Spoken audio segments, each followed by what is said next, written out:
හොඳයි අද මේ බිනර පුන් පොහොය දවසේ ලක්වාසී වගේම ලෝකවාසී ආර්ය බෞද්ධ පින්වතුන් මේ තාක්ෂණික මාධ්‍ය ඔස්සේ ලෝකේ පුරා ඉඳගෙන සම්බන්ධ වෙනවා. අපේ විහාරස්ථානෙත් අපේ ශ්‍රද්ධා බුද්ධ සම්පන්න ශ්‍රාවක පින්වතුන් පින්වතියන් කිහිප දෙනෙක් මේ අවස්ථාවේ මේ පින් කටයුත්තට සහ සම්බන්ධ වෙලා ඉන්නවා. ඉතින් මේ ලෝකයේම යම්කිසි අර්බුදයකට මුහුණ දීලා ඉන්න කාලයක් නිසා අපි බලාපොරොත්තු වන ආකාරයෙන්ම මේ පින්කම අපට පහසුවෙන් සිද්ධ කරන්න හැකියාවක් නැහැ. විවිධාකාර බාධක දුෂ්කරතා මැද්දේ තමයි අපිට මේ පින්කම් සිද්ධ කරන්නට සිද්ධ වෙලා තියෙන්නේ. ඉතින් ඒක නිසා මේ මුහුණ දෙන යම් අපහසුතා තියෙන්න පුළුවන්, අඩුපාඩුකම් තියෙන්න පුළුවන්. ඒ දේවල් ගැන වැඩි හිතන්නේ නැතුව අපි මේ ලද අවස්ථාවෙන් උපරිම ඵල ප්‍රයෝජන නෙලා ගන්නයි උත්සාහ ගන්නට ඕන.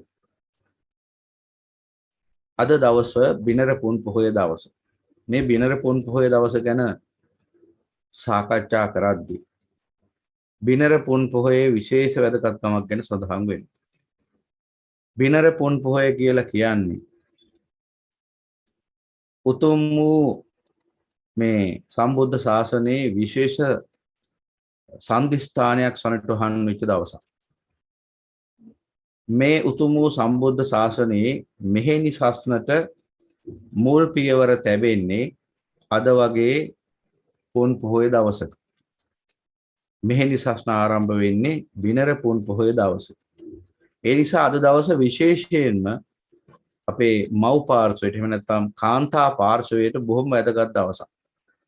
සම්බුද්ධ ශාසනයේ මෙහෙණි සස්න ආරම්භ වුණා කියන්නේ විශේෂ සංසිද්ධියක්. ඉතින් ඒ නිසා ඒ සංසිද්ධිය සිද්ධ වෙච්ච දවස අදයි. ඒ නිසා අපි කල්පනා කරා මේ උදෑසන කාලයේදී අන්නේ කටයුත්ත ගැන එහෙම නැත්නම් ඒ කාර්යය ගැන යම්කිසි විස්තරයක් ඔබට ගෙන එන්නට. මේ බිනර පුන් පොහොය දවසේ විශේෂයෙන්ම මව්වරුන්ට එහෙම නැත්නම් කාන්තා පාර්ශවයට වැදගත් වන නිසාම අද වුන් වෙනුවෙන් මේ උදෑසන කාලේ වෙන් කරනවා. ස්ත්‍රීන් සහ පුරුෂයන් වශයෙන් ප්‍රධාන වශයෙන් මේ ලෝකේ ස්වභාව දෙකක් තියෙනවා. මේ ලෝකේ පැවැත්මට මේ දෙපිරිසම එක වගේ උපකාර වෙනවා.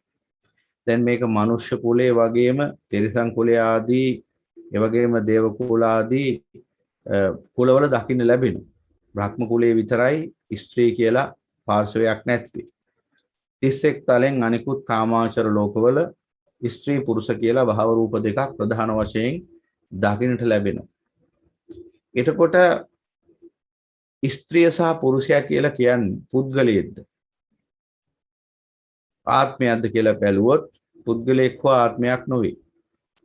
ස්ත්‍රිය සහ පුරුෂයා කියලා කියන්නේ යම්කිසි ස්වභාවයක්. යම්කිසි ගති රූපයක්. ගතියේ ස්වභාවය. ස්ත්‍රී ගති පුරුෂ ගති. එහෙම නැතුව මේ ශාරීරික වශයෙන් මේ පිහිටලා තියෙන ඉන්ද්‍රියන් අනුව ස්ත්‍රීන් පුරුෂයන් පණවන්න බෑ. එහෙම ගත්තොත් අපි මුලාවටපත් වෙනවා. නමුත් සම්මුතික වශයෙන් ලෝකයා ස්ත්‍රීන් පුරුෂයන් යනාදි වශයෙන් දකින්නේ ඒ සම්මුතික වශයෙන් පනවලා තියෙන ඒ පැනවීම තමයි. හැබැයි එතනින් එහාට ගැඹුරට ගියාම ධර්මයෙන් ගැඹුරට ගියාම දකින්න පුළුවන්කම ලැබෙනවා මේ ස්ත්‍රී සහ පුරුෂ කියලා කියන්නේ චිත්ත සංතානයේ ක්‍රියාත්මක ස්වභාව දෙකක් කියලා. ගති ලක්ෂණ දෙකක් කියලා. ගතියට අනුකූලව සකස් වෙන රූපයක් කියලා. ඒ ගති රූපේ තමයි ස්ත්‍රී භාව රූපේ පුරුෂ භාව රූපේ කියලා කියන්නේ. අපි ධර්මයේ සාකච්ඡා කිරීමේදී අපි ගැන ගැඹුරට සාකච්ඡා කරමු. මෙතනදී පැහැදිලි කරන්න අවශ්‍ය වෙන්නේ මොකක්ද? දැන් මේ ලෝකේ පහළ වෙන මහා ශාස්ත්‍ර උතුමාණන් වහන්සේ කවරෙක්ද? පුරුෂ රත්නය. දෙතිස් පුරුෂ ලක්ෂණයන්ගෙන් යුක්ත මහා පුරුෂයෙක් තමයි මේ ලෝකේ පහළ වෙන්නේ. සම්මා සම්බුදු පියාණන් වහන්සේ නම. එතකොට උන්වහන්සේ සම්මුතික වශයෙන් ගත්තහමත් පුරුෂයෙක්. ඒ වගේම ඒ චිත්තසංතානේ පවතින ගති ලක්ෂණ අනුව ගත්තාම මහා පුරුෂයෙක්.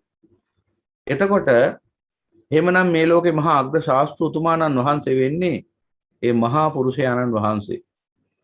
එතකොට උන්වහන්සේ ලෝකෙට පහළ වෙලා චතුරාර්ය සත්‍ය ධර්මයේ නම් වූ අස්සම සම ධර්මයේ දේශනා කරන මේ ලෝකෙ කිසිදු ශාස්ත්‍රවරයෙක් දේශනා නොකරන ලබන්නා වූ කිසිවෙක්ට තනිව අවබෝධ කළ නොහැක්කා වූ තමන් වහන්සේටම තනිව අවබෝධ කළ හැක්කා වූ උතුම් වූ අමා ධර්මය ඒ අසිරිමත් වූ සම්මා සම්බුදු පියාණන් වහන්සේ ස්වයං ඥාණයෙන් අවබෝධ කරගෙන මහා කරුණාවෙන් ලෝකයට දේශනා කරනවා.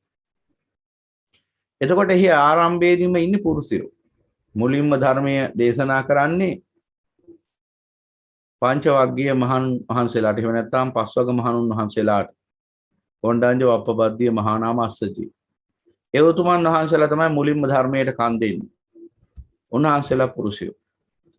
ඊට පස්සේ අපි ඒ ගැන වැඩිදුර සාකච්ඡා කරන්න කාල වේලාව යන නිසා මුල් රහත් සිය නම භික්ෂුන් වහන්සේලා පුරුෂ රත්නයන්. ඊට පස්සේ ওই විදිහට ශාසනයේ සෑහෙන කාලයක් යනකම් භික්ෂූන් විතරයි පැවිද්දටපත් වෙන්නේ. පුරුෂයන්ට විතරයි පැවිද්ද උරුම වෙන්නේ. මෙහෙම කාලයක් ගත වෙනවා. මෙහෙම කාලයක් ගත වෙනකොට ස්ත්‍රීන්ටත් පැවිද්ද පිළිබඳ යම්කිසි අදහසක් ඇති වෙනවා. දැන් මෙන්න මේ කියන වකවාන් දඹදිව බුදුරජාණන් වහන්සේ ජීවමාන වැඩවසන කාලය කියලා කියන්නේ ස්ත්‍රිය බොහෝ අභියෝගයන්ට ලක් වෙච්ච නැත්නම් ස්ත්‍රී කියන ඒ භාව රූපය නැත්නම් ඒ ගති ස්වභාවය මහා පීඩණයටපත් වෙච්ච කාලයක්.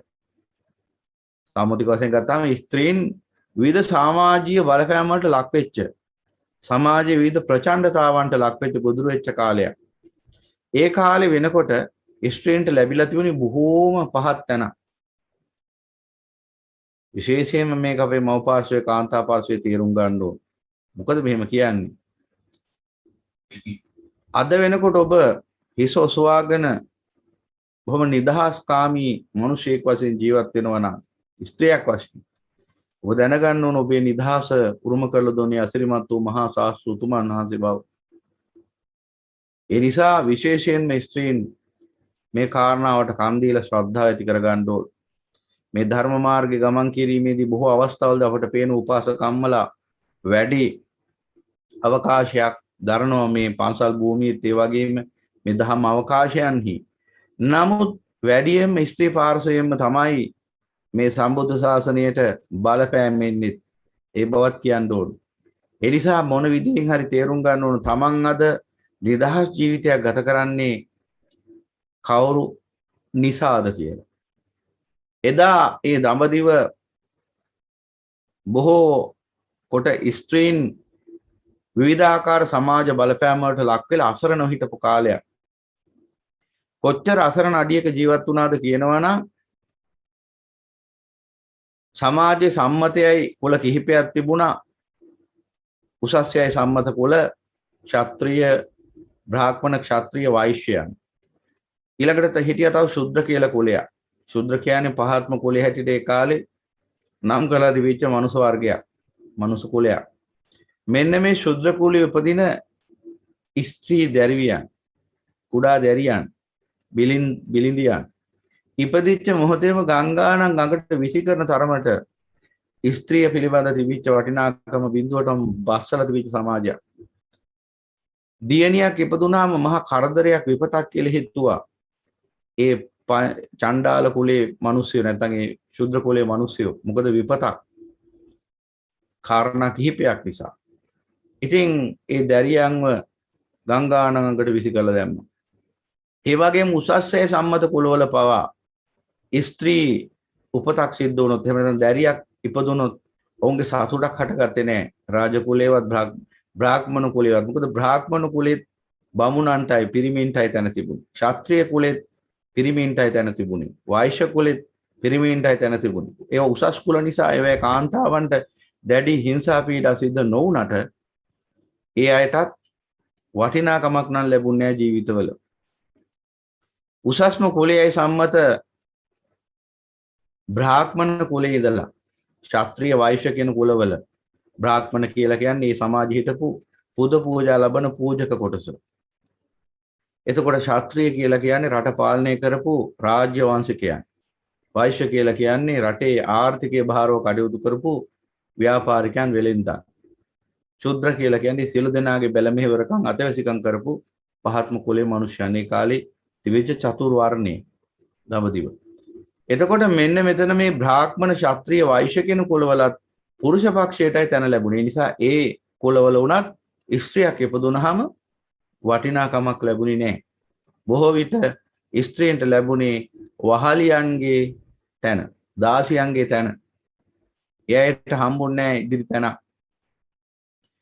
මෙන්න මේ විදිහට සමාජය තව ගොඩාක් තැන් තියෙනවා පැහැදිලි කරන්න ගියොත්. නමුත් අපිට දහම් කාරණාවක් සාකච්ඡා කරන දහම් කාරණාවක් දහම් ව්‍යාකරණයක් මතු කරගන්න අවශ්‍ය නිසා අපි මේ සමාජ ඉතිහාස කතාවට ලොකු තැනක් දෙන්නේ නැහැ.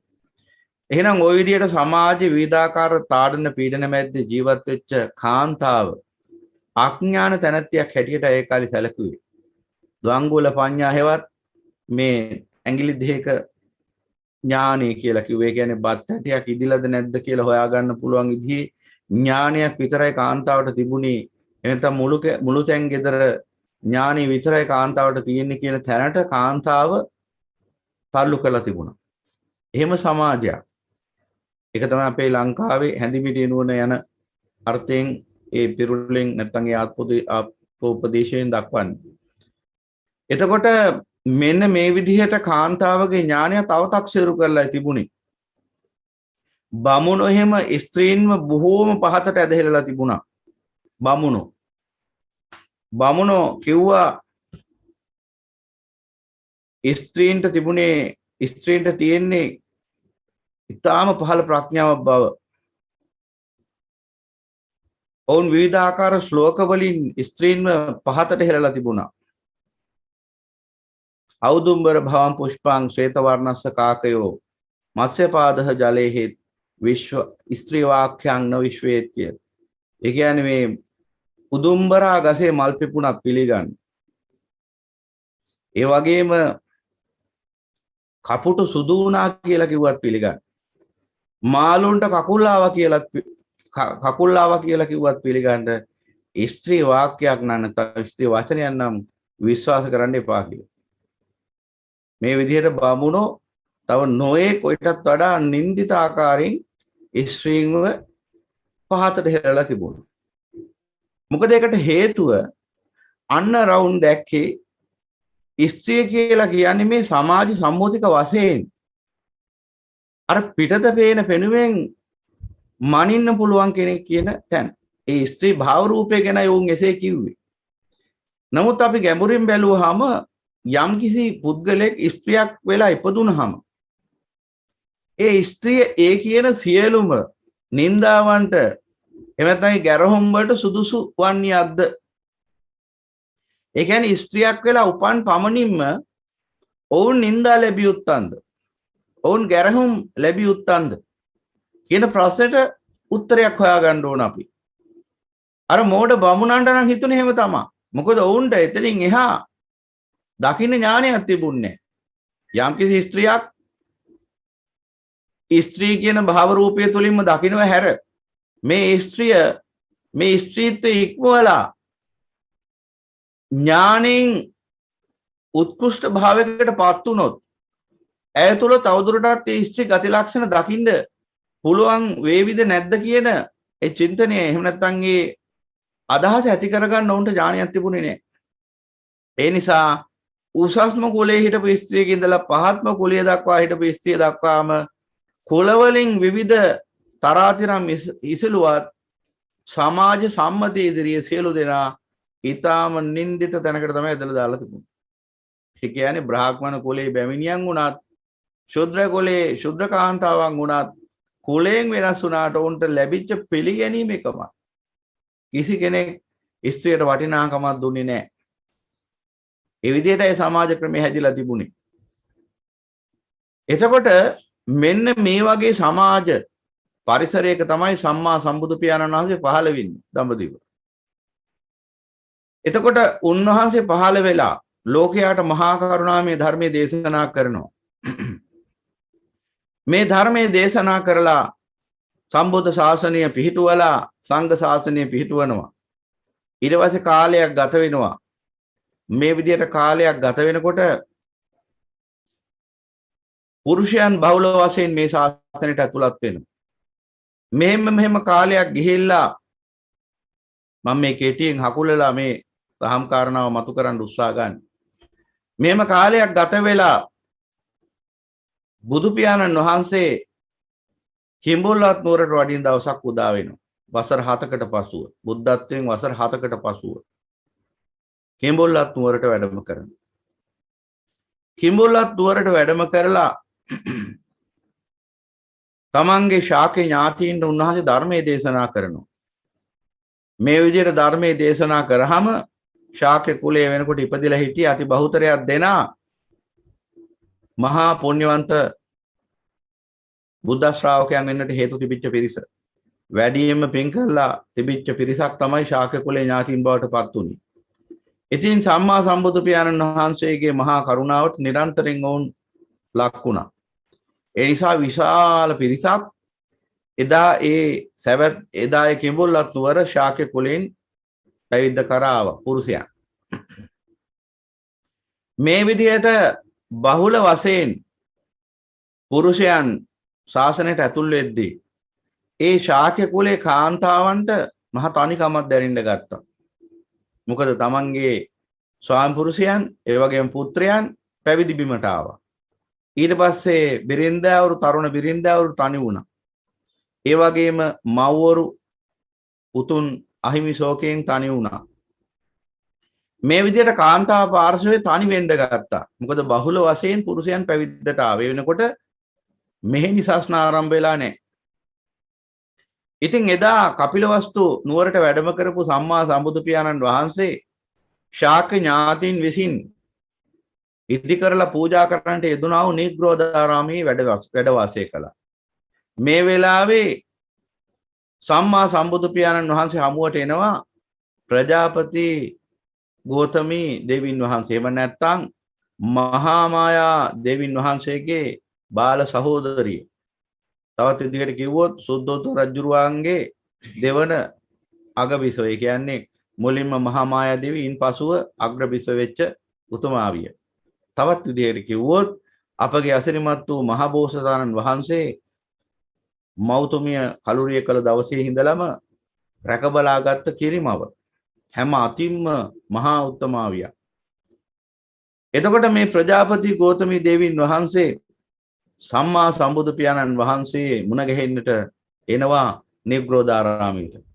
කුඩා කාලේ කිරි දරුවෙක් වශයෙන් මේ මහ බෝසතාණන් වහන්සේව ලයේ තුරුළු කරගෙන හොයාගෙන අප්‍රමාණ දරුසෙනෙහසකින් පෝෂණය කළ දැනැත්තිය. කොච්චර දරුසෙනෙහසකින් පෝෂණය කළාද කියනවනම් තමන්ගේ කුසයෙන් ඉපදිච්ච නන්ද කුමාරයව පැත්තකින් තියලා මහ බෝසතාණන් වහන්සේවයි පෝෂණය කරන්නේ. තමන්ගේ කුසයෙන් ප්‍රසූත කරපු නන්ද කුමාරයාට දෙවෙනි තැන දීලා අක්කණ්ඩියවත් මහා මායා දේවියගේ කුසෙන් ප්‍රසූත වෙච්ච ඒ අසිරිමත් වූ මහ බෝසතාණන් වහන්සේව ආරක්ෂා කරන එක සාංශාරික පාරමිතාවක්. නැතු අහම්බෙන් සිද්ධ වෙච්ච දෙයක් නෙවෙයි. ඒ තනතුර ලබන්න සංසාරේ බොහෝ කාලයක් තිස්සේ ප්‍රාර්ථනා කරගෙන පෙරම් පිරුවා. ඒ කිරිමවගේ තනතුරු දරන්න මේ ලෝකයට පහළ වෙන අසිරිමත් වූ සම්මා සම්බුදු පියාණන් වහන්සේ ඒ ගිහි කාලේ කුඩා දරුවෙක් වශයෙන් ඒ ළඟට යෞවනයෙක් තරුණයෙක් යන ආදි වශයෙන් ආරක්ෂා කරන්නේ මෞසෙනිහස දෙන්න බොහෝ කාලයක් එතුමිය සංසාරේ පෙරම් පිරුවා. සම්මා සම්බුදු පියාණන් වහන්සේ කෙනෙක් මේ ලෝකේ පහළ වුණාම නැත්නම් උන්වහන්සේ මහ බෝසතාණන් වහන්සේ වශයෙන් මේ ලෝකේ පහළ වුණාම ඒ උතුමාණන් වහන්සේට ජීවය දීපු මෞතුමිය බිහි කළපු ප්‍රසූත කරපු මව දින 7කින් කලුරිය කිරීම බෝසතාණන් වහන්සේලාට අයත් ධර්මතාවෙන් යුක්ත දහමක්. ඒ කියන්නේ බෝසතාණන් වහන්සේලාගේ මව්වරු දින 7කින් කලුරිය කිරීම ධර්මතාවක්. මහ බෝසතාණන් වහන්සේ නමක් ලෝකේ පහළ කරපු නැත්නම් ප්‍රසූත කරපු ඒ වැදූ මව දින 7කින් කලුරිය කරනවා. ඒකට හේතුවක් වෙන්නේ මහබෝසතාණන් වහන්සේ බිහි කරපු උත්තරීතරයේ මාතාවගේ ගර්භය ධාතු ගර්භයක් හා සමානයි පාරිශුද්ධයි. එතකොට ඒ උතුම් වූ ගර්භයේ නැවත කිලුටක් හටගන්න බෑ. ඒ නිසා දින 7කින් ඒ මෞතුමිය කලුරිය කරනවා. පංචමහා විලෝකන බලද්දී පංචමහා විලෝකණය කියන්නේ පස්මහා බැලුම් බලද්දී ඒ තුසිතේ දෙව් රජු සන්තුසිත දිව්‍ය රාජානන් වහන්සේ වශයෙන් ඒ මහබෝසතාණන් වහන්සේ පස්මහා බැලුම් බලද්දී බලනවා කාලය, දේශය, දීපය, කුලය, මව් කියලා කාරණා පහක්. එයින් මව් කියන කාරණාවේදී බලන විශේෂයෙන්ම බලන කාරණාවක් තමයි මව් කියන අංග ලක්ෂණේ සම්බන්ධයෙන්. ඒ කියන්නේ උප්පත්තියට සුදුසු මවක් පරීක්ෂා කරද්දී විශේෂයෙන්ම උන්වහන්සේ පරීක්ෂා කරලා බලනවා උප්පත්තියෙන් දින 7ක්. ඒ කියන්නේ මහබෝසතාණන් වහන්සේ බිහි කරලා දින 7කට පස්සේ කලුරිය කරන මෞතුමියක් තමයි තෝරගන්නේ.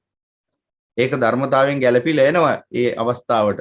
පාරමිතාවෙන් මේ උතුම් වූ ප්‍රාර්ථනාව පවත්වාගෙන ආපු උත්තමාවිය තමයි එතකොට ඒ පංචමහා විලෝකණයට ගෝචර වෙන්නේ.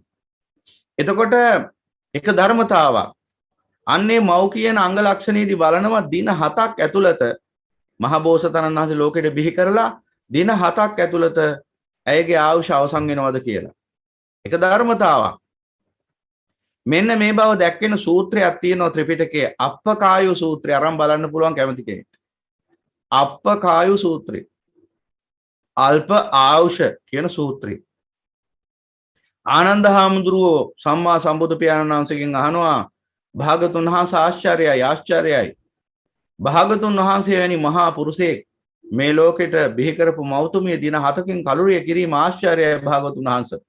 ආශ්චර්යය කිව්වහම භාගතුන් වහන්සේ අසිරිමත් වූ සම්මා සම්බුදු පියාණන් වහන්සේ ආනන්ද හාමුදුරුවෝ ආමතලා දේශනා කරන ආනන්ද මේ ලෝකයට ඒ උතුම් වූ මහා බෝසතාණන් වහන්සේ බිහි කරන මෞතුමිය දින 7කින් කලුරිය කිරීම ධර්මතාවක් ආනන්ද. මහා බෝසතාණන් වහන්සේ බිහි කරපු ඒ උතුම් මෞතුමිය දින 7කින් කලුරිය කරලා තුසිතේ ඉපදීම ධර්මතාවක් ආනන්ද. ඒ පුරාතන ඒ සිට පැවතින ධර්මතාවක් කිය. එහෙනම් අන්නේ අනුසාරයෙන් මහා මායා දේවිය දින 7කින් කලුරිය කරනවා. ඊට පස්සේ එදා ඉඳලා ඒ මහා බෝසතාණන් වහන්සේව පණ වගේ බලාගත්තේ ඒ ප්‍රජාපති ගෝතමී දේවින් වහන්සේ නොහොත් ඒ කිරිමෞතුමිය. ඒ කිරිමෞතුමිය තමයි දා නිග්‍රෝධාරාමයට එන්නේ සම්මා සම්බුදු පියාණන් වහන්සේව මුණ ගැහෙන්නට. ඇවිල්ලා සම්මා සම්බුදු පියාණන් වහන්සේ අභිමුව ඉඳගෙන ඒ උතුම් වූ හිරිමෞතුමිය තමන් වහන්සේට මේ උතුම් ශාසනයේ පැවිදි වෙන්නට අවශ්‍ය බව දැනුම් දෙනවා. ඇයට පමණක් නෙවෙයි ඒ වෙනකොට තවත් සිදුවීමක් ඉදිලා තිබුණා. ඒ තමයි ඒ වෙනකොට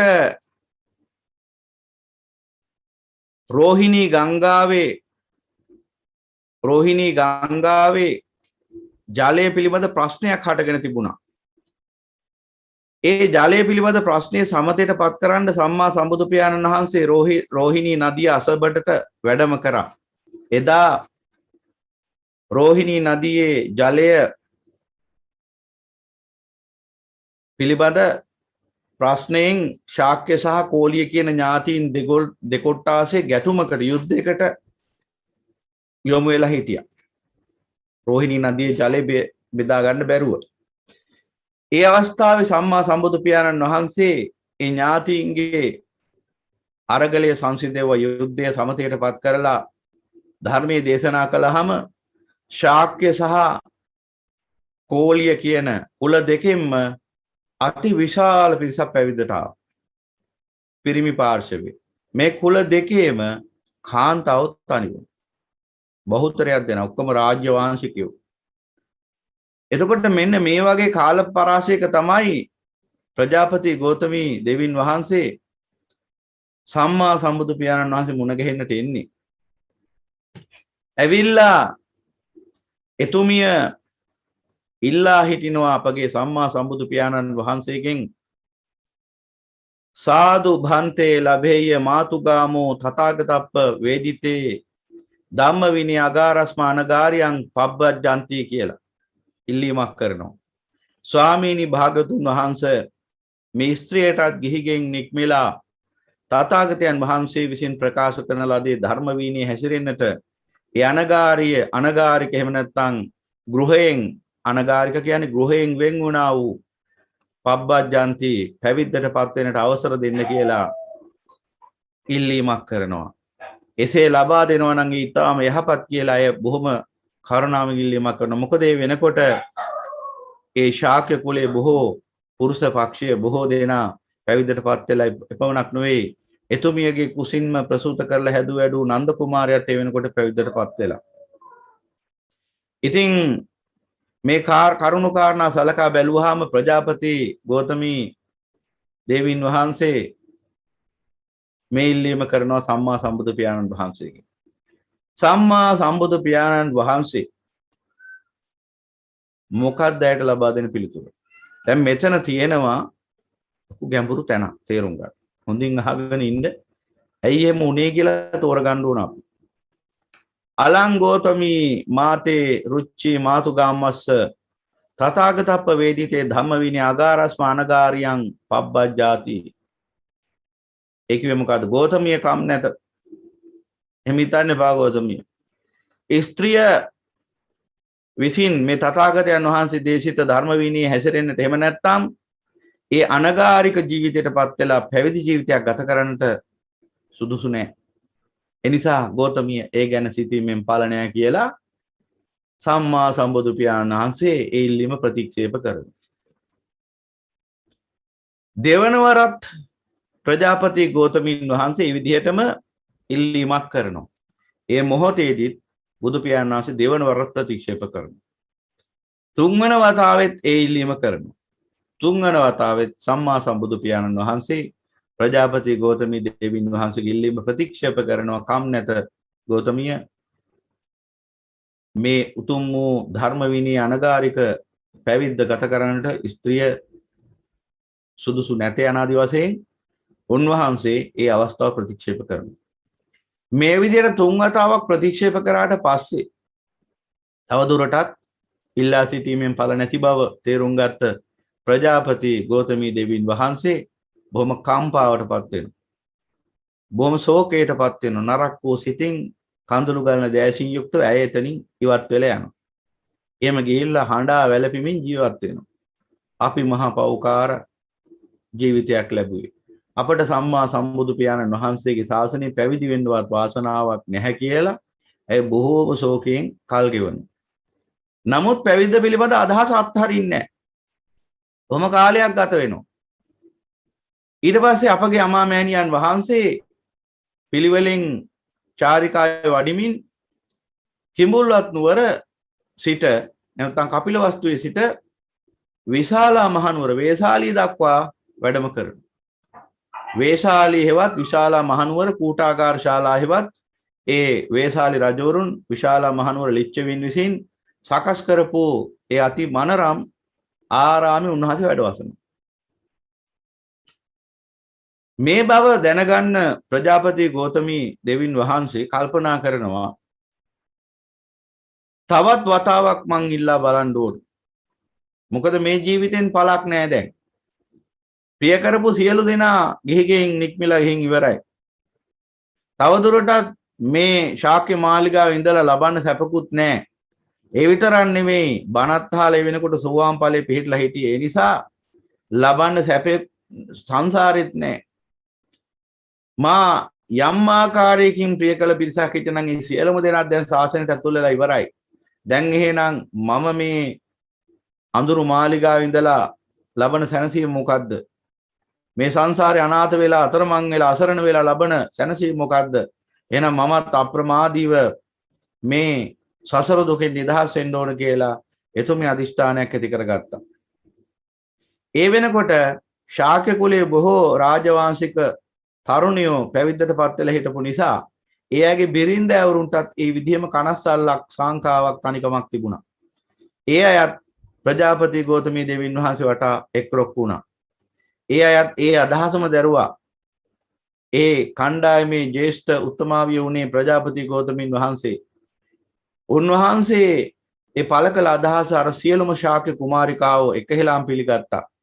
ඊට පස්සේ උන්වහන්සේ කව එහෙනම් නැගණියනි දියණියනි අපි මෙහෙම වැඩක් කරමු. විශාලා මහනුවර කූටාගාර ශාලාවේ සම්මා සම්බුදු පියාණන් වහන්සේ වැඩ වාසය කරනවා. අපි සියලු දෙනා මේ හිසකේ සිඳලා කාසාවත් පෙරවගෙන ඒ නගරේ බලා පිටත් වෙමු ගුවාම සියලු දෙනා එක හඬින්ම ඒක අනුමත කළා.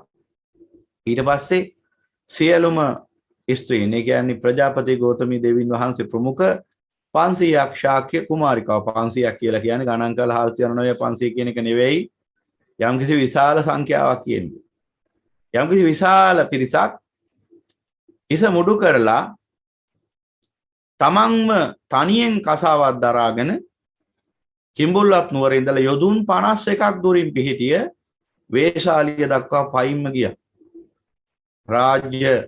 රාජ වංශිකේ වුණාට දැන් ඉස මුඩු කරලා සිවුරු දරාගෙන දැන් තාම පැවිද්ද ලැබුණ නැතුණට තමන් විසින් පැවිද්දටපත් වෙලා. ඒ නිසා පැවිද්දන්ට නුසුදුසුයි ඒ අශ්වරථවල ගමන් කිරීම කියලා පයින්ම වැඩියා. යොදුන් 51ක් වෙහෙස නොබලා එතුමිය ඇතුළු වේ ශාක්‍ය කුමාරිකාවෝ ඒ විදිහට තීර්ථයන් දිගේ ගමන් කරමින් ගංගානම් ගඟ තරණය කරමින් වේශාලියට ළඟා වුණා. මේ විදිහට බොහෝ කාලයක් ගත කරගෙන පා ගමනින්ම ගිය නිසා එතුමිය ඇතුළු වේ ශාක්‍ය කුමාරිකාවෝ 500ටම මහා වෙහෙසක් දැනුණා. සියලු දෙනාගේ කකුල් ඉදිමිලා සියලු දෙනා අධික තෙහෙට්ටුවටපත් වෙලා සිවුරු දහඩියෙන් තෙත් වෙලා ශරීරයේ දුහවිල්ලෙන් වැසිලා. නමුත් ඔවුන්ගේ වීර්ය සිඳුනේ නැහැ. ඔවුන් වේශාලිය කූටාගාර ශාලාව ඉදිරියටම ගිහිල්ලා භාගතුන් වහන්සේගේ අවසරයක් නොලැබේදෝ ලැබේදෝ කියලා හිතාගෙන කනස්සල්ලෙන් යුක්තව මිදුලට වෙලා 500ම දැන් බලාගෙන ඉන්නවා. Tamanට කොයි ආකාරයෙන් හරි බුදු පියාණන් වහන්සේගෙන් පිහිටක් ලබා ගන්න පුළුවන් වෙයිද කියන අපේක්ෂාවෙන්. මේ වෙලාවේ යම්කිසි කාරණාවකට ආනන්ද හාමුදුරුවෝ එළියට වඩිනවා පිටතට. ආනන්ද හාමුදුරුවෝ දැක්කා ප්‍රජාපති ගෞතමී තෙරණින් දේවින් වහන්සේ ඇතුළු ඒ ශාක්‍ය කුමාරිකාවෝ අර විදිහට මහා වෙහෙසටපත් වෙලා කකුල් ඉදිමිලා මැලවිච්ච නෙළුම් වණයක් වගේ බලාගෙන ඉන්න ආකාරය.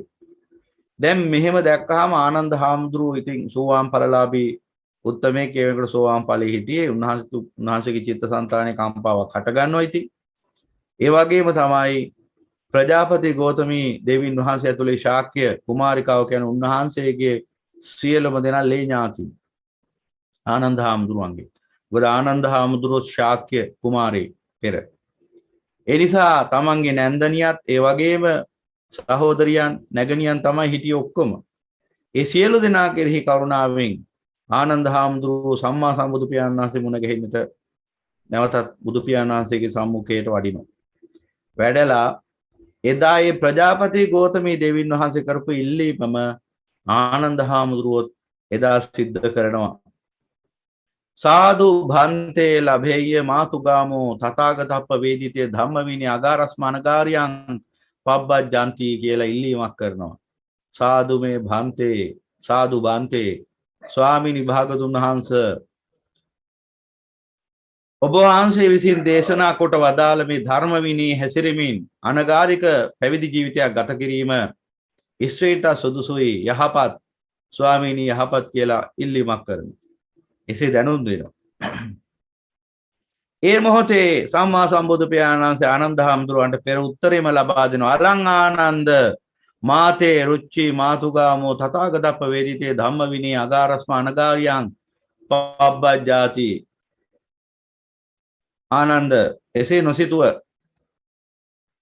ආනන්ද කම් නැත. තථාගතයන් වහන්සේ විසින් දේශිත ධම්ම විනී හැසිරෙමින් මේ අනගාരിക පැවිදි ජීවිතය ගත කිරීම ස්ත්‍රියට කම් නැත අවස්ථාව දෙන්න බෑ කියලා භාග්‍යතුන් වහන්සේ ප්‍රතික්ෂේප කරනවා. ආනන්ද හාමුදුරුවෝ දෙවනි වතාවෙත් මේ ඉල්ලීමම කරනවා. දෙවනි වතාවෙත් භාග්‍යතුන් වහන්සේ ප්‍රතික්ෂේප කරනවා. තුන්වෙනි වතාවෙත් ඒ ඉල්ලීම කරනවා. තුන්වෙනි වතාවෙත් ප්‍රතික්ෂේප කරනවා. මේ විදිහට අවස්ථා තුනකදීම ප්‍රතික්ෂේප කරනවා. ඊට පස්සේ ආනන්ද හාමුදුරු කල්පනා කරනවා ඕන මිල්ලිමක් භාග්‍යතුන් වහන්සේගෙන් 3 වතාවයි කරන්න පුළුවන්. ධර්මයේ දක්වලා තියෙනවා 4 වෙනි වතාව භාග්‍යතුන් වහන්සේ ප්‍රතික්ෂේප කරොත් ඒ පුද්ගලයාගේ හිස 7 කඩකට පෙරල යන්න පුළුවන්. මොකද ඒ බුද්ධ වචනේ අතිධාවනය වෙනවා. ඒ කියන්නේ බුද්ධ වචනේට කන් දෙන්නේ. නමුත් මෙතන අර 3 වතාවක් ඉල්ලා සිටින්නේ සම්මා සම්බුදු පියාණන් වහන්සේ බොහෝ තැන්වලදී 3 වතාවක් ඉල්ලා හිටියාම එකඟ වෙච්ච තැන් තියෙනවා. ඒ නිසා 3 වතාවක් චාරිත්‍රයක් වශයෙන් ඉල්ලා හිටිනවා. අදටත් ඒ සිරිත අපේ තියෙනවා. සමහර ගාථා සජ්ජායනා කරද්දී අපි 3 වතාවක් ඒ අවසරය ප්‍රාර්ථනා කරමින් එකම ගාථාව 3 වතාවක් සජ්ජායනා කරන තැන් මේ ආමිෂ ප්‍රතිපත්ති මේ පින්කම් වලදී දකින්න ලැබෙන අවස්ථා තියෙනවා.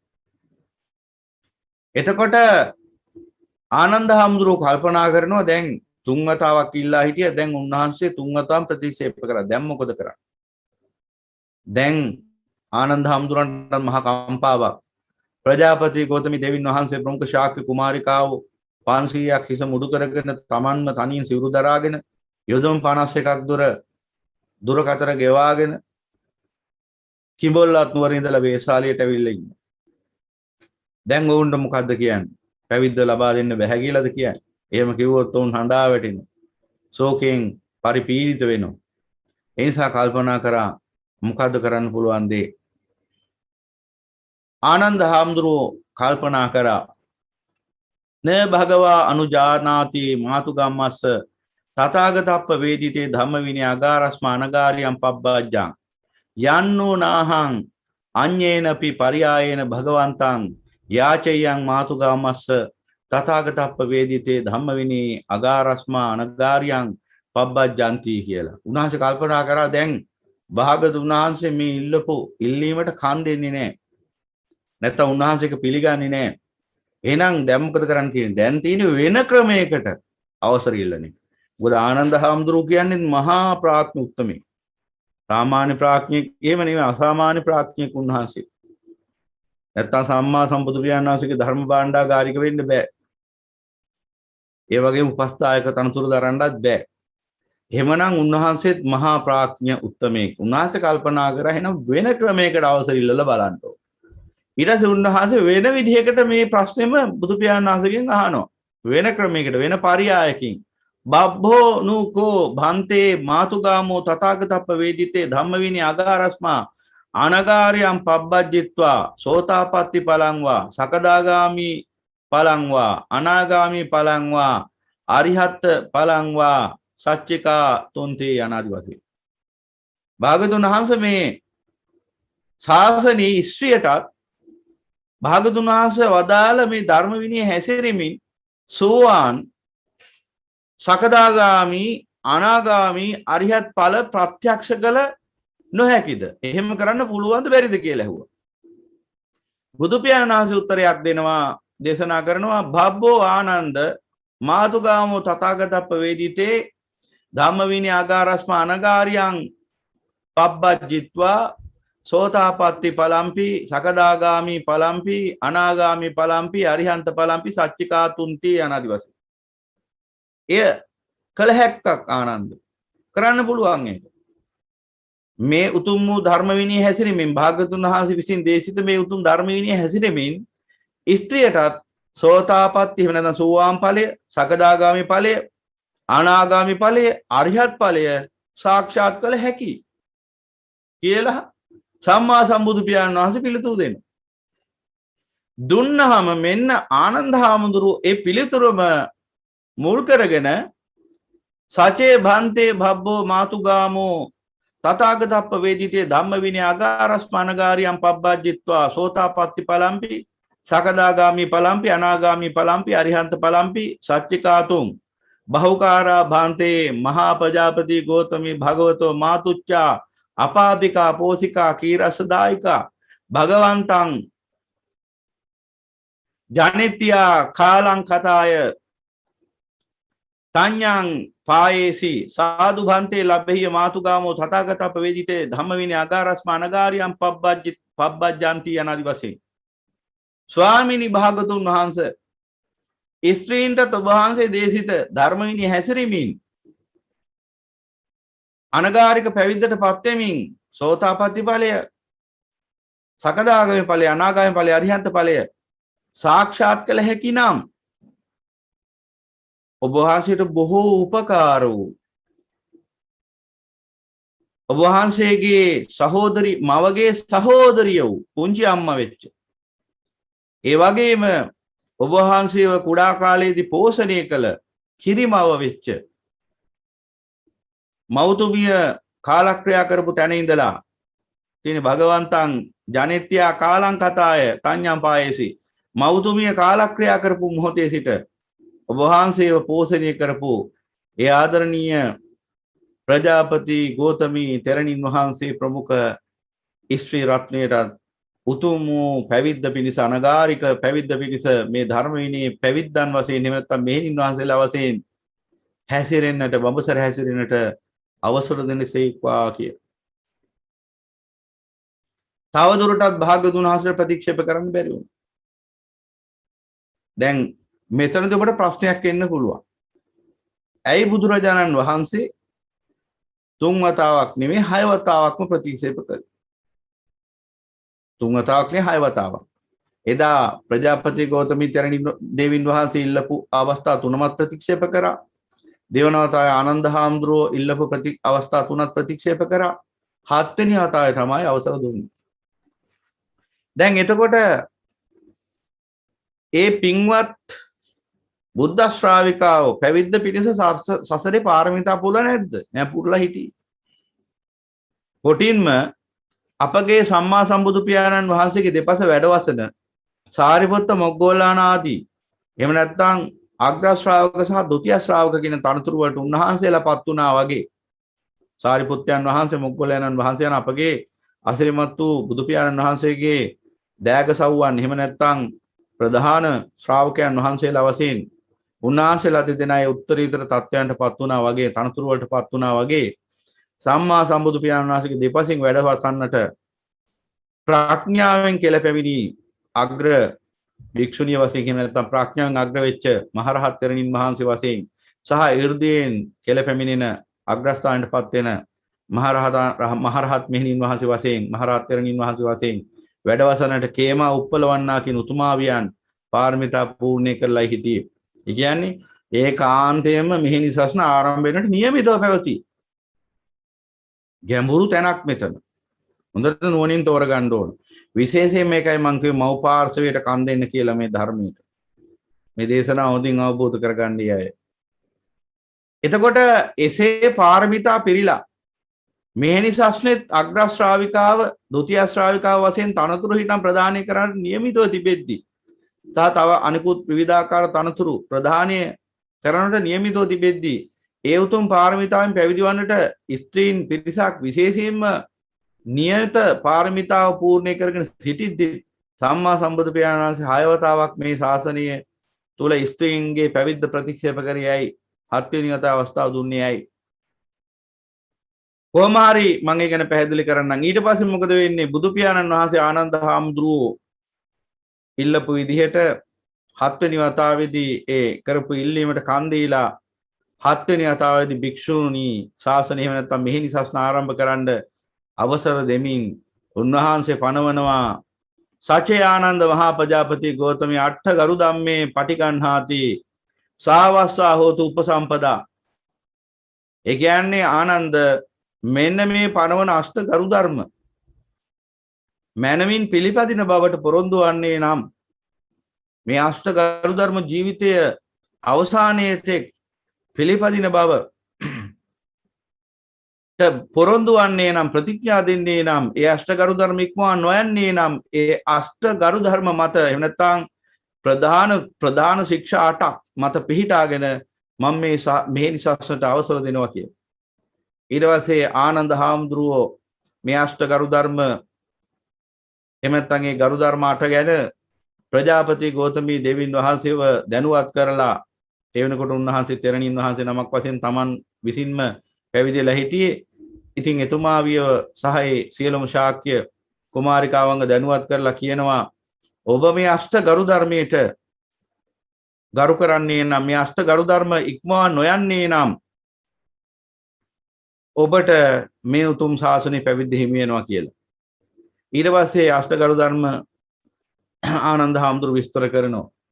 මම අෂ්ට ගරු ධර්ම ගැන මේ වෙලාව විස්තර කරන්න යන්නේ නැහැ. හැම ගියොත් සෑහෙන කාල වේලාවක් යන නිසා අපි වෙන දවසක අෂ්ට ගරු ධර්ම විග්‍රහ කරගමු. ඊට පස්සේ කොහොම හරි මේ අෂ්ට ගරු ධර්ම ප්‍රජාපති ගෞතමී දෙවියන් වහන්සේට දැනුම් දුන්නාම උන්වහන්සේ කියනවා අලංකාරව පිරිසිදු ඉන්න කැමති පුරුෂයෙක්ට ස්ත්‍රියකට තරුණයෙක්ට දරුවෙක්ට උපුල්මල් මාලයක් දුන්නාම පිරිසිදු ඉන්න කැමති කෙනෙක් නාලා පිරිසිදුව සුවඳ විලවුම් ඇඟ ගල්වාගෙන ඉන්න වෙලාවක සුපිරිසිදු සුවඳවත් උපුල්මල් මාලයක් දුන්නොත් මොකද කරන්නේ? ඒක හිසේ පැලඳ ගන්නවා වගේ. يعني බොහොම කැමැත්තෙන් ඒක අරගෙන ඔළුවේ පැලඳ ගන්න වෙලාවට ඒ පිරිසිදු අලංකාරව ඉන්න කැමති කෙනා. මොකද උපුල් මල් කියන්නේ බොහොම පිරිසිදු සුවඳවත් මලක්. එතකොට මෙන්න මේ වගේ ස්වාමීනි භාගතුන් වහන්සේ විසින් පවරපු පනවපු ඒ උතුම් අෂ්ට ගරු ධර්ම මම හිස මුදුනින් පිළිගන්නවා. හිස මුදුනින් පිළි අර ගන්නවා. අරගෙන මේ උතුම් වූ අෂ්ට ගරු ධර්මයේ මම පිළිහිටනවා කියලා එතුමිය බොහෝම ගෞරවයෙන් ඒ අෂ්ට ගරු ධර්ම පිළිගන්නවා. අන්න එතන පැහැදිලිවම දක්වනවා භාගතුන් වහන්සේ මේ අෂ්ට ගරු ධර්ම පිළිගන්නේ නම් එයම ඔවුන්ට උපසම්පදා වේ කියලා. දැන් අද මෙහෙණි ශාස්ත්‍රයේ උපසම්පදාව ගැන කතා කරමු. උපසම්පදාව ඇද්ද නැද්ද යනාදී වශයෙන් මහා ප්‍රශ්නයක්. සමහර අය කියනවා මෙහෙණි ශාස්ත්‍රයේ උපසම්පදාව තියෙනවා. අද වෙනකොට සමහර අය කියනවා මෙහෙණි ශාස්ත්‍රයේ උපසම්පදාව නැහැ. අපි බලමු බුද්ධ වචනේ කුමක්ද කියලා. සචේ ආනන්ද මහා ප්‍රජාපති ගෞතමී මේ අට්ඨ ගරු ධම්මේ පටිගන්හාති සාවසා හෝති උපසම්පදාති. කොයිති? එහෙනම් අදත් මේ ශාසනයේ පැවිදි වෙච්ච යම්කිසි මෙහෙණින් වහන්සේ නමක් මේ අෂ්ට ගරු ධර්ම ඉක්මවන්න නැතුව ජීවත් වෙනවා නම් එයම ඇයට උපසම්පදා වෙන්නේ. 아무තෙන් ආ උපසම්පදාවක් අවශ්‍ය වෙන්නේ නැහැ. මුල් කාලේ ශාසනයේ උපසම්පදාව කියලා විනය කර්මයක් තිබුණේ නැහැ. විනය කර්මයේ පනවන්නේ සාරිපුත්තයන් වහන්සේගේ ඉල්ලීමෙන්. සාරිපුත්තයන් වහන්සේ කතාව පස්සේ දවසක විග්‍රහ කරන්නම්. විනය පිටකයේ සඳහන් වෙන ওই කතාව. සාරිපුත්තයන් වහන්සේ සම්මා සම්බුදු පියාණන් වහන්සේගෙන් විමසා සිටිනවා පෙර වාසය කරපු පෙර වැඩ වාසය කරපු සම්මා සම්බුදු පියාණන් වහන්සේලාගේ ශාසනත් සියල්ලම දීර්ඝ කාලයක් පැවතුනේද? ඒවැයි ආයුෂ දීර්ඝද කෙටිද කියලා. එතකොට සම්මා සම්බුදු පියාණන් වහන්සේ විපස්සී සිකී වෙස්සබෝ කියන භාගතුන් වහන්සේලාගේ නැත්නම් බුදු පියාණන් වහන්සේලාගේ ශාසනවල ආයුෂ කෙටි. ඒ වගේම කොණාගම කකුසඳ කොණාගම කාශ්‍යප කියන බුදු පියාණන් වහන්සේලාගේ ශාසනවල ආයුෂය දීර්ඝයි. ඒ ශාසනය බොහෝ කාලයක් පැවතුනා කියලා සඳහන් කරමින් ඊට හේතු ප්‍රත්‍ය දක්වනකොට ආනාපාතිමෝක්ඛේ හේවත් මේ ප්‍රාතිමෝක්ෂ සීලය මේ උපසම්පදාව සහිත විනය කර්මය දේශනා කිරීමෙන් බොහෝ කාලයක් ශාසනය පැවතුනා. එසේ දේශනා නොකිරීමෙන් පෙර බුදු පියාණන් වහන්සේලාගේ ශාසනය ඉතාම සුළු කාලයකින් අතුරුදහන් වුණා කියලා දේශනා කරාම අපගේ අසිරිමත් වූ සාරිපුත්ත සම්මා සම්බුදු පියාණන් වහන්සේගේ අසිරිමත් වූ අග්‍ර ශ්‍රාවක සාරිපුත්තයන් වහන්සේ අපගේ අග්‍ර ශ්‍රාවකයන් වහන්සේ මහා කරුණාවෙන් ඉල්ලීමක් කරනවා සම්මා සම්බුදු පියාණන් වහන්සේගෙන් එසේනම් භාග්‍යවතුන් වහන්සේ ආනාපාති මොක්ඛය දේශනා කරන සේක්වා කියන. ඊට පස්සේ උන්වහන්සේගේ ඉල්ලීමෙන් තමයි ඒ ආනාපාති මොක්ඛේවත් මේ සියලු මේ විනය කර්ම සහිත මේ ශික්ෂා මාර්ගය එහෙම නැත්නම් විනය ශික්ෂා දේශනා කරන්නට යෙදෙන්නේ. ඒ ගැන අපි වෙන දවසක සාකච්ඡා කරමු. එතකොට එහෙනම් මෙහෙණින් වහන්සේලාට උපසම්පදා වෙනවා ඒ උතුම් අෂ්ට ගරු ධර්මයේම. එහෙනම් යම් මෙහෙණින් වහන්සේ නමක් යම් භික්ෂුණියක් අෂ්ට ගරු ධර්ම ඉක්මවන්න නැතුව ජීවත් වෙනවා නම් ඒකාන්තයෙන්ම උපසම්පදාවලත් භික්ෂුණියක් බවට පත් වෙනවා. මේක භික්ෂු භාෂිතයක් නෙවෙයි බුද්ධ භාෂිතයක්. මේක මං කියන එක නෙවෙයි බුදුරජාණන් වහන්සේ දේශනා කරපු දහම් ව්‍යාකරණයක්. අෂ්ට ගරු ධර්මම තමයි ඇයට උපසම්පදා වෙන්නේ කියලා බුදු පියාණන් වහන්සේ දේශනා කළේ. සචේ ආනන්ද මහා ප්‍රජාපති ගෞතමී මේ අට්ඨ ගරු ධම්මේ පටිගන්හාති සාවසා හෝතු උපසම්පදාති. එහෙනම් අද යම්කිසි මෙහෙණින් වහන්සේ නමක් භික්ෂුණීන් වහන්සේ නමක් අෂ්ට ගරු ධර්ම ඉක්මවන්නේ නැතුව තමන්ගේ පැවිද්ද පවත්වාගෙන යනවා නම් එයම ඇයට උපසම්පදා වෙනවා. හැබැයි එසේ නොකරොත් මොකද වෙන්නේ? එසේ නොකරොත් වෙන දේ තමයි බුදුරජාණන් වහන්සේ කල් තියාම දුටුවේ. හයවරක් සම්බුද්ධ ශාසනය ප්‍රතික්ෂේප හයවරක් මෙහෙණි ශාසනය ප්‍රතික්ෂේප කරලා එහෙම නැත්නම් ස්ත්‍රීන්ට 6 වතාවක් මේ පැවිද්දටපත් වීම අනගාരിക පැවිද්දටපත් වීම ප්‍රතික්ෂේප කරපු බුදු පියාණන් වහන්සේ 7 වෙනි වතාවේ අවසර දෙනවා. 7 වන අවස්ථාවේ නැත්නම් 7 වන ඉල්ලීමට කන් දීලා උන්වහන්සේ මේ මෙහෙණි ශාසන ආරම්භ කරන්නට අවසර දීලා අවසානයේ ආනන්ද හාමුදුරන්ට මොකද දේශනා කරන්නේ? මෙන්න මේ කාරණා අපි කවුරුත් තේරුම් ගන්න ඕන. මොකද දේශනා කරන්නේ? සචේ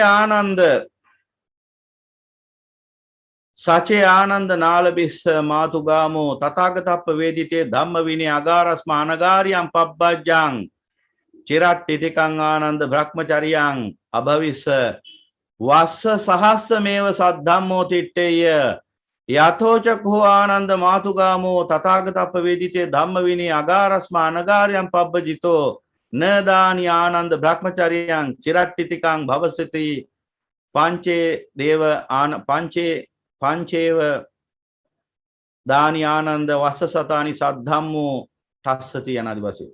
ඒ පාළිය මොකක්ද දේශනා කරන්නේ? ආනන්ද යම් හේකින් ස්ත්‍රිය තථාගතයන් වහන්සේ විසින් දේශිත මේ ධර්ම විනය හැසිරෙමින් අනගාരിക පැවිද්ද සඳහා අවසර නොලැබුවේ නම් ආනන්ද අද මේ මෙහෙණි ශාසන මෙසේ ආරම්භ වුණා.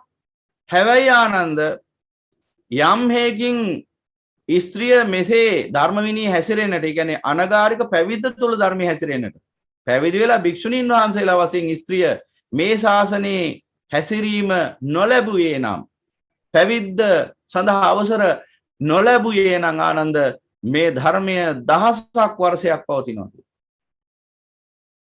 දහසක් වර්ෂයක් මේ සද්ධර්මයේ පවතිනවා. නමුත් ආනන්ද යම් දවසක සිට ස්ත්‍රිය මේ අනගාരിക පැවිද්ද ලැබමින් ධර්ම විනයේ හැසිරෙන්නට අවසර ලැබුවේද ආනන්ද එතකින් මේ ශාසනය වසර 500කට සීමා වෙනවා කියලා බුදු පියාණන් වහන්සේමයි දක්වන්නේ. දැන් ආනන්ද මේ ශාසනය බොහෝ කාලයක් පවතින්නේ නැහැ. මේ කාලය මේ උතුම් වූ ශාසනය වසර 500කින් අවසන් වෙනවා. මේතන තියෙන අති ගැඹුරෙන් තේරුම් ගන්න ඕන මහා බරපතල ප්‍රකාශයක්. විශේෂයෙන්ම මම පාර්ශවයේ විශේෂයෙන්ම මෙහෙණින් වහන්සේලා භික්ෂුණීන් වහන්සේලා අති ගැඹුරු ප්‍රකාශයක් තියෙනවා මෙතන.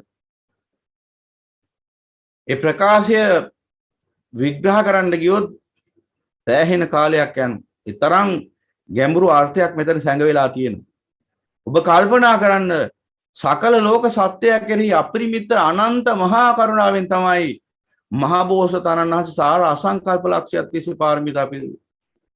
සාර අසංකල්ප ලක්ෂයක් තිස්සේ මහා පාරමිතා පුරලා සමතිස් පාරමිතා පුරලා අති උත්තරීතර සම්මා සම්බුද්ධත්වයට පත් වුණේ සකල විද ලෝක සත්‍යයටම මහා කරුණාවෙන් අමා ධර්මයේ දේශනා කරා.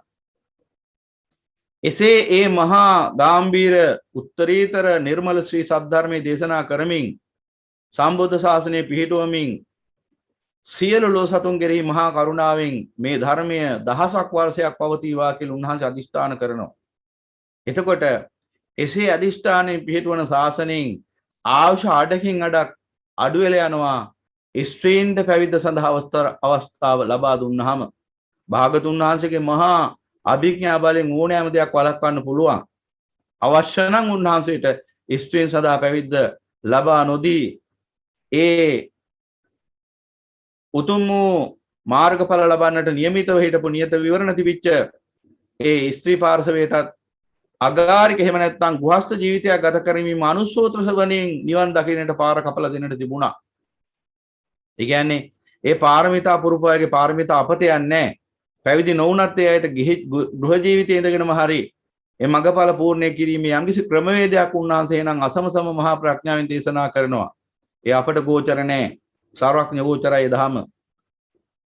එසේ නොවුනේ මෙහෙණින් වහන්සේට අවසර දීපු නිසා. එහෙනම් කල්පනා කරන්න ඔබ නුවණින් සාර අසංකල්ප ලක්ෂයක් පුරා සමතිස් පාරමිතා පුරලා මතු කරගත්ත සම්බුද්ධ ශාසනයේ ආවුෂත් අඩකින් අඩක් අහිමි කරලා ස්ත්‍රියට පැවිද්ද සඳහා අවකාශ දුන්නේ. ඒ කියන්නේ එහෙනම් ස්ත්‍රීන්ගේ ඔළුවට තියෙන බර සුවල්ප බරක් නෙවෙයි.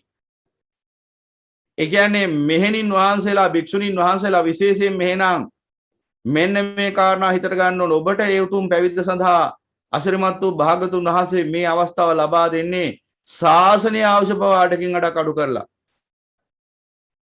ඒ කියන්නේ තවත් බොහෝ ලෝක සත්‍යයන්ට යහපත උදා කරගන්නට පවතින අමා ධර්මීය වසර 500කින් අතුරුදහන් වෙනවා කියලා දැකලයි අවසර දෙන්නේ. මොනතරම් මහා කරුණාවක්ද.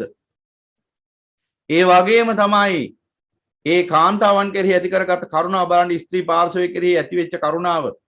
එසේ නොවෙන්නට උන්වහන්සේ අවසර දෙන්නේම නැහැ. හත්වෙනි අතහැරි අවසර දුන්නේ පාරමිතා බලයේ තියෙන ස්ත්‍රියොත් හිටියයි වගේම ස්ත්‍රී පාර්ශවයේ කෙරෙහි මහා කරුණාවෙන්. හැබැයි ඔබ මතක තියාගන්න ඔබට මේ උතුම් පැවිද්ද උරුම වුණේ ශාසනයේ ආවුෂ අඩකින් අඩක් අඩු වෙච්ච ඒ අවාසනාවන්ත ඉරණමටත් මුහුණ දෙමින්. ඒ කියන්නේ ශාසන ඔබ නිසා ස්ත්‍රී මෙහෙණින් වහන්සේලා නැත්නම් ස්ත්‍රී පාර්ශවය නිසා මෙහෙණින් වහන්සේලා නිසා භික්ෂුණීන් වහන්සේලා නිසා මේ උත්තරීතර ධර්මයේ වසර 500කින් අතුරුදහන් වෙන සිදුවීමකටත් මුහුණ දෙන්න සිද්ධ වුණා. එහෙනම් මෙහෙණින් වහන්සේලාට තියෙනවා අප්‍රමාණ වගකීමක්. මොකද්ද? අෂ්ට ගරු ධර්ම ඉක්මවා කටයුතු නොකළ යුතු කිසි විටක. එසේ කරපු දවසට මොකද වෙන්නේ? අර ඉතුරු වෙලා තියච්ච 500ක් නැති වෙලා යන එකයි එදාට වෙන්නේ. ඒක තමයි එදා දවදිව සිද්ධ වුණේ. භාගතුන් වහන්සේ තුන්කල් දකින නුවණින් දැක්කා ස්ත්‍රියව පුළුවන් පුරුෂයන්ට වඩා ලේසියෙන් ඕනෑම සංස්ථාවක් බිඳ දමන්න ඉත්තේ බවට පත් කරගන්න. ස්ත්‍රී භාව රූපයේ තියෙන දුර්වලකම් නිසා සම්බුද්ධ ශාසනය ආරම්භ වෙච්ච දවසේ ඉඳලා භික්ෂුන් අතින් යම් යම් වැරදි සිද්ධ වුණත් ඒ දේවල් විනය ශික්ෂා වලින් වළක්වාගෙන පවත්වාගෙන යන්න පුළුවන්කම ලැබුණා. ශාසනයට කැලලක් ඇති නොවන අන්දමින් විනය පිටකය අරගෙන බලන්න වැඩියෙන්ම වැරදි කරලා තියෙන්නේ කවුද කියලා. අරන් බලන්න. භික්ෂූන්ට ශික්ෂා 220යි පනවන්නේ. භික්ෂුණීන්ට ශික්ෂා 311ක් වෙනකම් පනවනවා. අෂ්ට ගරු ධර්ම පනවලා තියෙද්දිත් වැරදි කරා. දැන් මේ අෂ්ට ගරු ධර්ම ගැන සාකච්ඡා කරන්න ගියොත් මේ වෙනකොටත් අෂ්ට ගරු ධර්ම වලින් සෑහෙන ප්‍රමාණයක් ඉක්මවල ඉවරයි මෙහෙණින් වහන්සේලා භික්ෂුණීන් වහන්සේලා. දැන් මෙහෙම කිව්වහම එයයි කිපෙන්නේ නැහැ. කිපෙනවා නම් ඔබ තවත් අෂ්ට ගරු ධර්ම ඉක්මවල යනවා. මේකේ අන්තිමටම තියෙන අෂ්ට ගරු ධර්මය මොකද? කිසිම හේතුවක් නිසා කිසිම ආකාරයකින් භික්ෂූන්ට ආක්‍රෝෂ පරිභව නොකළ යුතුයි. මෙහෙණින් වහන්සේලා භික්ෂුණීන් වහන්සේලා කිසිම හේතුවක් නිසා භික්ෂූන්ට මොන වැරද්ද තිබුණත් මොන අඩුපාඩුකම තිබුණත් භාගතුන් වහන්සේගේ නියමය කිසිදු ස්ත්‍රියක් කිසිදු භික්ෂුණියක් කිසිදු මෙහෙණියක් ජීවිතාන්තයේදී ඒ පැවිද්දෙන් කවදා හරි දවසක මරණයටපත් වෙන මොහොත දක්වාමත් ඒ ජීවිතයේ පැවිදි ජීවිතය ගත කරනවා නම් කිසිම හේතුවක් නිසා කිසිම පරියායකින් භික්ෂූන්ට ආක්‍රෝෂ පරිභව නොකළ යුතුයි. එකක් විතරක් ඔය මං කිව්වේ. දැන් මෙහෙම කිව්වහම ප්‍රඥාවෙන් ගත්තේ නැත්නම් එතරම් ඇති වෙන්න පුළුවන් ආක්‍රෝෂ පරිභව. නුවණින් කල්පනා කරලා බලන්න. සම්මා සම්බුදු පියාණන් වහන්සේ මෙහෙණි ශාසන ආරම්භ කරමින් මොනතරම් කැපකිරීමක්ද කරලා තියෙන්නේ කියලා. ඒ නිසා මෙහෙණින් වහන්සේලා තමන්ගේ සීලය ගැන තමන්ගේ පැවිද්ද ගැන දහස් වාරයක් හිතා බලන්නට ඕන. ඒ අයගේ අතින් සිද්ධ වෙන වැරද්දක් පුරුෂයෙක්ගේ අතින් සිද්ධ වෙන වැරද්දකට වඩා බරපතල වෙනවා බොහෝ තැන්වලදී. දඹදිව මෙහෙණි ශාසන නිසායි ඉක්මනින්ම සම්බුද්ධ ශාසනය අතුරුදහන් කරන්න අන්නේ පරිබ්‍රාජකයන්ට හැකි වුණේ. ස්ත්‍රීන් පරිබ්‍රාජිකාවන්ව වෛශ්‍යාවන් වශයෙන් හිටපු අය අරගෙන පැවිදි කරලා ආරාම පිහිටෙව්වා. ඔවුන්නේ ආරාම වල ඉඳගෙන තමන්ගේ කාර්යය කරගෙන ගියා. මිනිස්සු හිතුවේ මෙහෙණින් වහන්සේලා භික්ෂුණීන් වහන්සේලා මේ අනගාരിക ශාසනය පැවිදි වෙච්ච අය කියලා. එහෙම හිතාගෙන මිනිස්සු ඊට පස්සේ බුදුරජාණන් වහන්සේටත් ආර්ය මහා සංඝරත්නයට නිග්‍රහ කරමින් අර වෙහෙර විහාරස්ථාන පව ගිනි තියන්න පටන් ගත්තා පිස්සුවෙන් වගේ. තව ගොඩාක් සිදුවීම් වෙලා අන්තිමට අතුරුදහන් වෙලා ගිය ශාසනය. ඒ නිසා අදට උනත් මේ ශාසනය ආරක්ෂා වෙලා තියෙන්නේ අර හේතු සම්පත් තියෙන මිනිසයන්ගේ පුණ්‍ය මහිමේ නිසායි. අදත් මෙහි නිසස්න යම් ආකාරයකට මේ රටේ ක්‍රියාත්මකයි ලෝකේ පුරාත් දකින්න ලැබෙනවා. එහෙනම් මේ හැම කෙනෙක්ටම වගකීමක් තියෙනවා. මේ මෙහි නිසස්න ආරම්භ කරන්න බුදු පියාණන් වහන්සේ 6 වතාවම ප්‍රතික්ෂේප කරලා 7 වෙනියට අවසර දුන්නේ අෂ්ට ගරු ධර්ම සහිතවයි. එහෙනම් මේ අෂ්ට ගරු ධර්ම ඉක්මවන්නට බෑ. දැන් එකෙන් එක විග්‍රහ කරගෙන ගියොත් මෙහෙණින් වහන්සේලටම බලා ගන්න පුළුවන් අෂ්ට ගරු ධර්ම වලින් කීයක් ගරු ධර්ම ඉක්මවලා ගිහින් ඉවරයිද කියලා මේ වෙනකොටත්. මේ ලංකාවෙම පළමුවැනි සහ දෙවැනි අනාදි වශයෙන් මේ තියෙන අෂ්ට ගරු ධර්ම වල දැක්වෙනවා කිසිදු ආකාරයකින් එදිනම වසර 100ක් වෙච්ච උපසම්පදායෙන් වසර 100ක් වෙච්ච භික්ෂුණියක් වුණත් එදිනම උපසම්පදාව ලැබු උපසම්පදාකම විනය කර්ම විතරක් නෙවෙයි හොඳට තේරුම් ගන්න. පැවිද්ද සහ උපසම්පදාව කියන එක පස්සේ කාලේ තමයි විනය කර්මයක් බවට පත් උනේ. නමුත් මුල් ශාසනය තුල යමෙක් උතුම් වූ චතුරාර්ය සත්‍ය ධර්මය අවබෝධ කරගෙන නිවන් මාර්ගට පැමිණියාද භික්ෂූතියට පත් වුණාද එයම ඒ භික්ෂුවට පැවිද්දත් උපසම්පදාවත් බවට පත් වුණා. එහෙනම් ඒ අර්ථයෙන් උපසම්පදා කියන්නේ විනය කර්මය ගැන විතරක් නෙවෙයි. එහෙනම් විනය කර්මය වශයෙන් ගත්තොත් අදටත් මෙහෙණින් වහන්සේලාට භික්ෂුණීන් වහන්සේලාට විනය කර්මෙන් උපසම්පදාවක් සිද්ධ වෙන්නේ නැහැ බොහෝ තැන්වල. නමුත් ඔබම දැක්කා දැන් බුද්ධ වචනේම තියෙනවා අෂ්ට ගරු ධර්ම පිළිපදිනවා නම් එයම භික්ෂුණීන් වහන්සේලාට උපසම්පදාව බවට පත් වෙනවා කියලා. එහෙනම් උපසම්පදාව කියලා කියන්නේ විනය කර්මයක් පමණක් නෙවෙයි පස්සේ කාලෙක විනය කර්මයක් වුණාට මුල් කාලේදී උපසම්පදාව කිව්වේ නිවන් මඟට පැමිණීමයි කුසලස උපසම්පදා අවිජ්ජා තෘෂ්ණා දුරු කිරීමේ න්‍යාය ධර්මය අවබෝධ කරගත්තාද එම උපසම්පදාවයි. මොකද විනය කර්මෙන් කොච්චර උපසම්පදා වෙලා හිටියත් රාග දේශ මොහ දුරු කරන්නා වූ නිර්වාණ මාර්ගය අවබෝධ වෙලා නැත්නම් ඒ උපසම්පදාවෙන් ලැබෙන හරියක් නැහැ. අවසානයේ සමහර විට ඒ උපසම්පදාව යනාදි වශයෙන් මේ පත් වෙච්ච උතුම් වූ ගරු විනය ධර්ම පවා ඛණ්ඩණය වෙලා ඒ භික්ෂුන් සමහරට නිර්වලටත් යන පාර කපා ගන්නව පරාජිකා වෙලා ඉඳගෙන පරාජිකාව සංගවලා තමන්ගේ පෙරදීම සංගවාගෙන ජීවත් වෙලා අන්තිමට නිරේට යන්න පාර කපා ගන්නව අතිබහුතරයක් දෙනා. ඒ නිසා උපසම්පදාව යනු අවබෝධයෙන් නිවන් මාර්ගට පැමිණීමයි රාග දේශ මොහ දුරු කර ගන්නව නිර්වාණ ධර්මය අවබෝධ කර ගැනීමයි. එයයි බුදු පියාණන් වහන්සේ විසින් දේශිත උපසම්පදාව. නමුත් පහු කාලේ වෙනකොට ඒ උතුම් වූ උපසම්පදාවට පත් වෙන භික්ෂුන් හිඟ වෙනකොට ලාභ කීර්ති ප්‍රශංසා ආදී විවිධාකාර හේතු ප්‍රයෝජන නිසා පැවිද්දට එන පිරිස වැඩි වෙනකොට ඒ අයට කිසිම ඒ අවිජ්ජා තෘෂ්ණා නැසීමේ අවබෝධයක් නැති නිසාම නිර්වාණ මාර්ගය පිළිබඳ අදහසක්වත් නැති නිසාම ඒ හිස් මිනිසයන්ව දමනය කරන්න හික්මවන්න යම්කිසි ආකාරයකින් විනය රාමයකට කොටු කරලා උන්ව කෘත්‍රිමව හික්මවන්න හරි සිද්ධ වුණා. මොකද නැත්තම් අනිකුත් භික්ෂුන්ගේ පැවැත්මටත් ඒ හිස් පුද්ගලයන්ගේ පැවැත්ම නැත්තම් උන්ගේ ක්‍රියාකාරකම් මහ බාධාවක් වෙනවා. ඒ නිසා එසේ විනය කර්මයක් දේශනා කළා. එහෙනම් බුදු පියාණන් වහන්සේ දේශනා කරනවා යම් භික්ෂුණියක් උපසම්පදාවෙන් කියන්නේ පැවිදිලා අවුරුදු 100ක් වුණත් එදිනම පැවිදි වෙච්ච භික්ෂුන් වහන්සේ දැක්කත් ආශ්‍රින් නැගිටලා වැඳලා ගරු කළ යුතුයි කියලා. අද වෙනකොට ඔය කියන ගරු ධර්මයේ බොහෝ මෙහෙණින් වහන්සේලා භික්ෂුණීන් වහන්සේලා ආරක්ෂා කරනවා. හැබැයි එහෙම නැති අයත් ඉන්න පුළුවන්. අන්න ඒ අය කල්පනා කරන්න. අන්න ඒ අය බොහොම ගැඹුරට කල්පනා කරන්න. ඒ අයට සිද්ධ වෙනවා නැවත නැවත හිතා බලන්න. ඔබ බුද්ධ වචනේ අනුගමනය කරන කෙනෙක්ද? මොකද බුදුරජාණන් වහන්සේ අවසර දුන්නේ ජීවිතාන්තයේ තෙක් මේ ගරු ධර්ම ඉක්මවා යන්නේ නැහැ කියන පොරොන්දුව මතයි මේ නිසස්න ආරම්භ කළේ. ඔබ වෙනුවෙන් මේ ප්‍රතිඥාව දුන්නේ දා ප්‍රජාපති ගෞතමී තෙරණින් වහන්සේ නම් වූ මේ විශ්වයේ පහළ වෙච්ච ශ්‍රේෂ්ඨතම උත්තමාවිය. මොකද එතුමියගේ ගුණය මෙච්චරක් කියලා කියන්න බෑ. ප්‍රජාපති ගෞතමී තෙරණින් වහන්සේට ගරු නොකරපු කෙනෙක් නෑ මේ විශ්වයේ. සම්මා සම්බුදු පියාණන් වහන්සේගේ ගෞරවය පවා උරුම වෙච්ච උත්තමාවිය. සම්මා සම්බුදු පියාණන් වහන්සේගෙන් ගෞරවයක් ලබන්නේ ලේසියෙන් කෙනෙක්. හැබැයි ප්‍රජාපති ගෞතමී තෙරණින් වහන්සේ සම්මා සම්බුදු පියාණන් වහන්සේගේ පවා ගෞරවයට පාත්‍ර වෙච්ච උත්තමාවියක්. අය පිළිබඳ උන්වහන්සේ පිළිබඳ තේරපදානිය කියවුවා නම් ඔබට තේරෙයි ප්‍රජාපති ගෞතමී තෙරණින් වහන්සේ කියන්නේ එසේ මෙසේ උත්තමාවියක් නොවන බව. හිතලා බලන්න. දවස් 7න් මෞතුමිය කලුරිය කරපු ඒ බිලිඳු මහබෝසතාණන් වහන්සේව පාන වගේ ආරක්ෂා කරලා කිරි දීලා හදවල්ලා පෝෂණය කරපු මේ මහා උත්තමාවියයි ප්‍රජාපති ගෞතමී තෙරණින් වහන්සේ කියන්නේ. ඒ උත්තමාවියයි සියලු ස්ත්‍රීන් වෙනුවෙන් ඒ ප්‍රතිඥාව දුන්නේ දිවි හිමියෙන් මේ අෂ්ටකරු ධර්මය මම පිළිපදිනවා කියලා.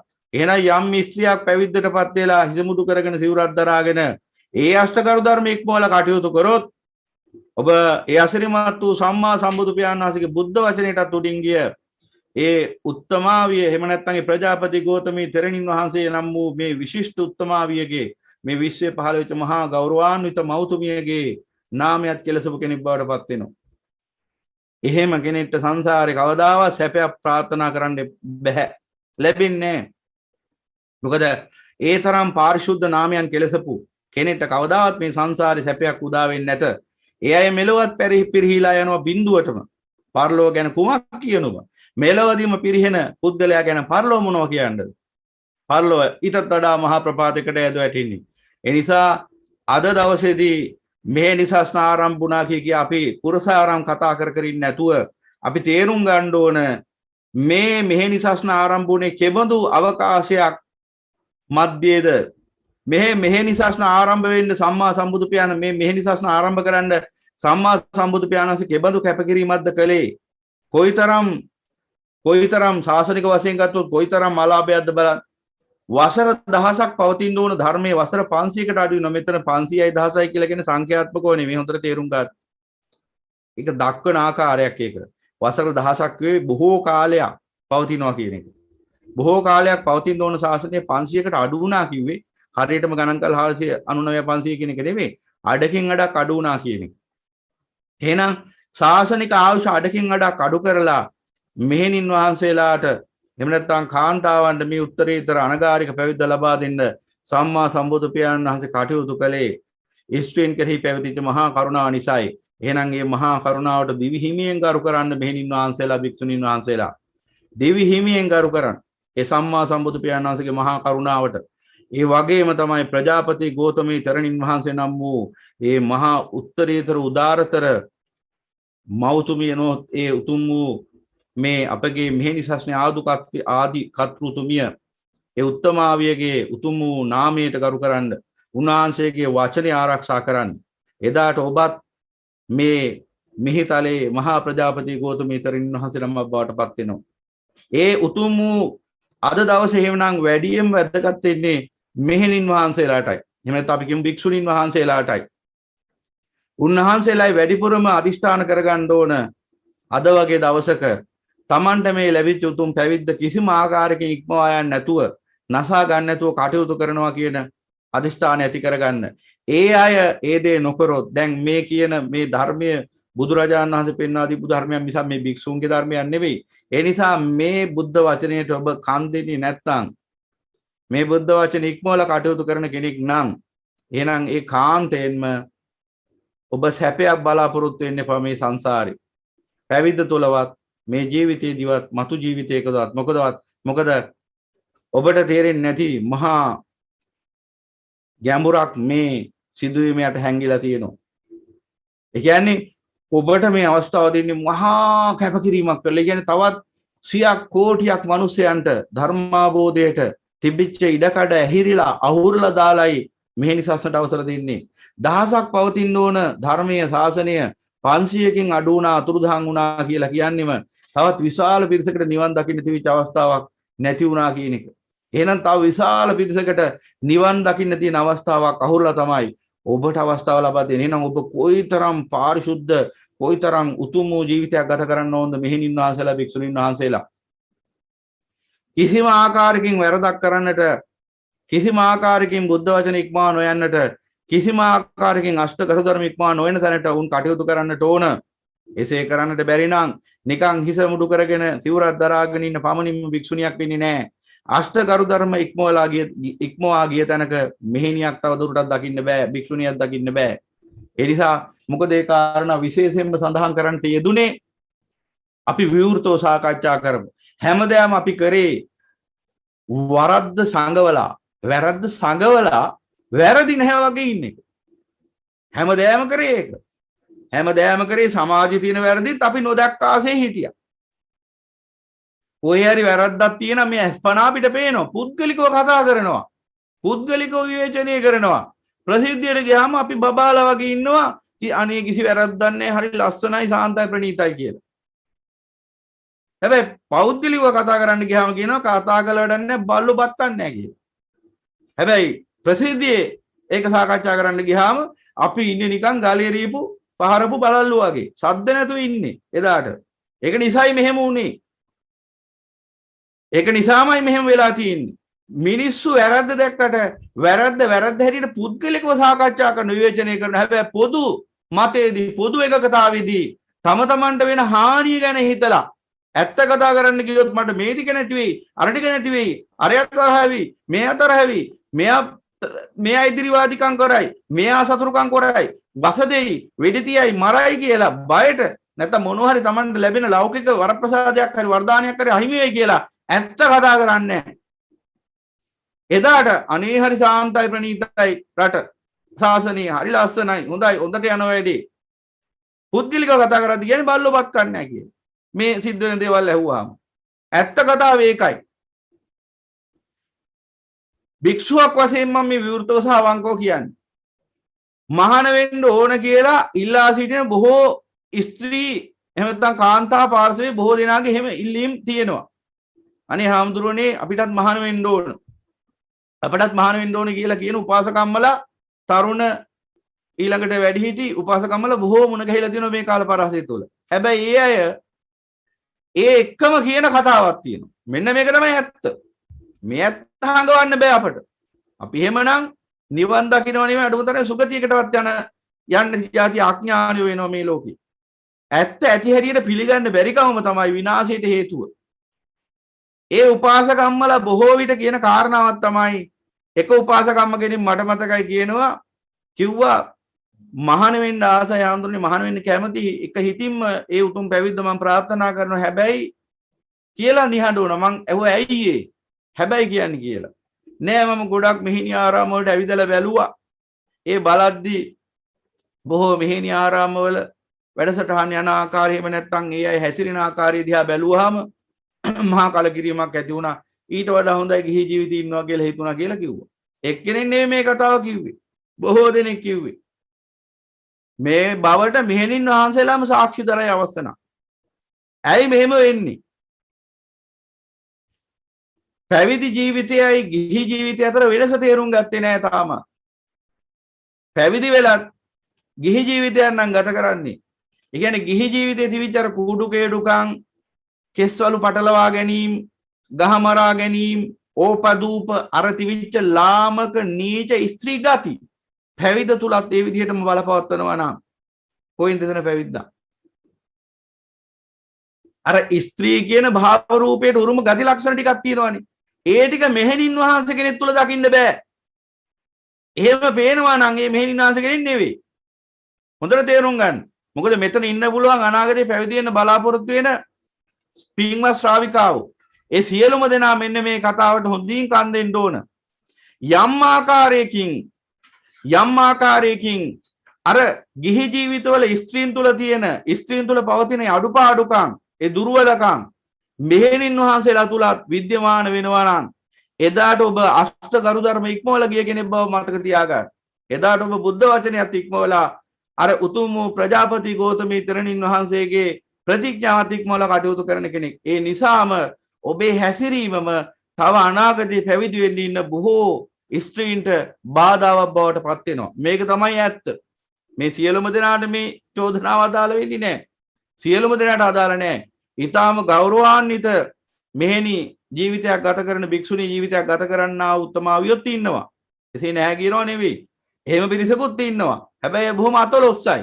අති බහුතරයක් ඉන්නේ පැවිදි වුණාට අර ස්ත්‍රිය කියන ගති ලක්ෂණ වලින් මිදෙන්න බැරි අර තෘෂ්ණාවෙන් සකස් වෙච්ච භාව රූපෙන් නිදහස් වෙන්න බැරි පිරිසක් ඒ නිසා පැවිදි වෙලත් එයා මොකද කරන්නේ බොහෝ හානියක් කරනවා ශාසනයට අෂ්ට ගරු ධර්ම ඉක්මවල යන්න බෑකවම් භික්ෂුණුත් ඉක්මවල කටයුතු කරන පිරිසක් මේ සමාජය අපිට දකින්න හම්බ වෙනවා ඉතින් ඒ නිසා මේ මෙහෙණින් වහන්සේලාට බොහොම කරුණාවෙන් ගෞරවයෙන් සිහිපත් කළ දෙන අද වගේ උතුම් බිනර පුන් පොයේ දවසක හරි ඔබ අධිෂ්ඨානයක් ඇති කරගන්න ඔබේ උතුම් වූ පැවිද්ද සම්බුදු පියාණන් වහන්සේගේ බුද්ධ වචන ඉක්මවා යන්නේ උතුම් පැවිද්දක් බවට පරිවර්තනය කරගන්න ඔබ වෙනුවෙන් එදා මහා වෙහෙසක් අරගෙන මහා කැපකිරීමක් කරලා ඒ උත්තරීතර මෙහෙණි සස්න පිරිස අවසර ලබා ගනිමින් ඔබ වෙනුවෙන් ප්‍රතිඥා දීපු මහා ප්‍රජාපති ගෞතමින් වහන්සේ තෙරණින් වහන්සේගේ ඒ උත්තරීතර නාමය ආරක්ෂා කරන්න ඒක තමයි මෙහෙණින් වහන්සේලා භික්ෂුණීන් වහන්සේලා හිතට ගන්න ඕන ලොකුම අදිෂ්ඨානය. එහෙම අදිෂ්ඨානයක් ඇති කරගෙන ඔබ උතුම් පැවිද්දක් ගත කරන උත්තරීතර ස්ත්‍රී රත්නයක් බවට පත් වෙන්න. එදාට මොකද වෙන්නේ?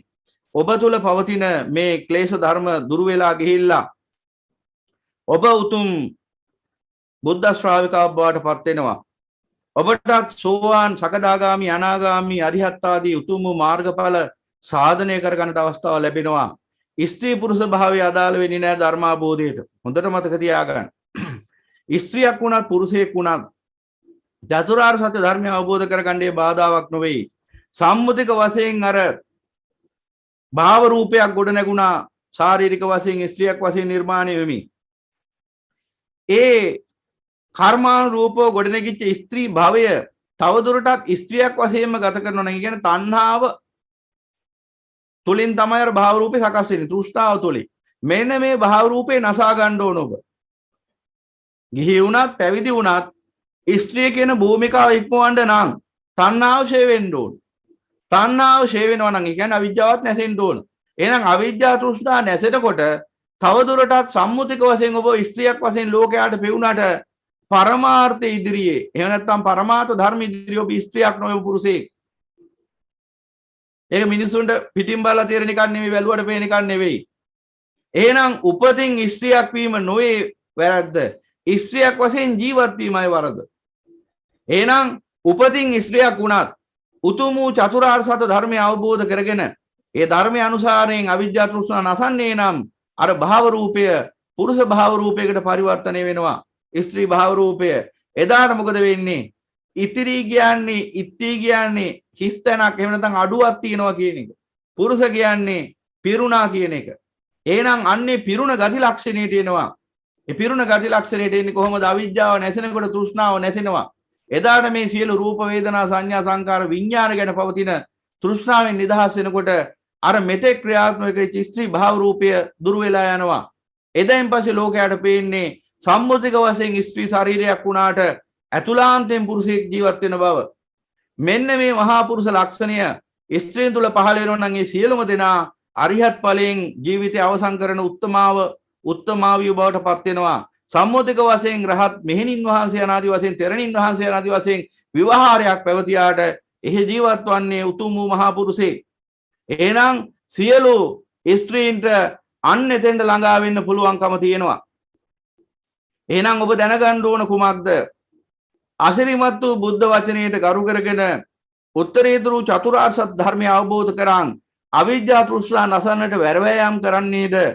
එදාට નિરાයාසයෙන්ම මේ අෂ්ටකරු ධර්ම ආරක්ෂා වෙනවා. එදාට කවුරුවත් ඔබ අමුතුවෙන් උපසම්පදා කරේ නැති වුණාට විනය කර්මයකින් ඔබ උපසම්පදාවටපත් භික්ෂුණියන් බවට පත් වෙනවා. බුදු පියාණන් වහන්සේගේ බුද්ධ වචනය උන්වහන්සේමයි දේශනා කරන්නේ.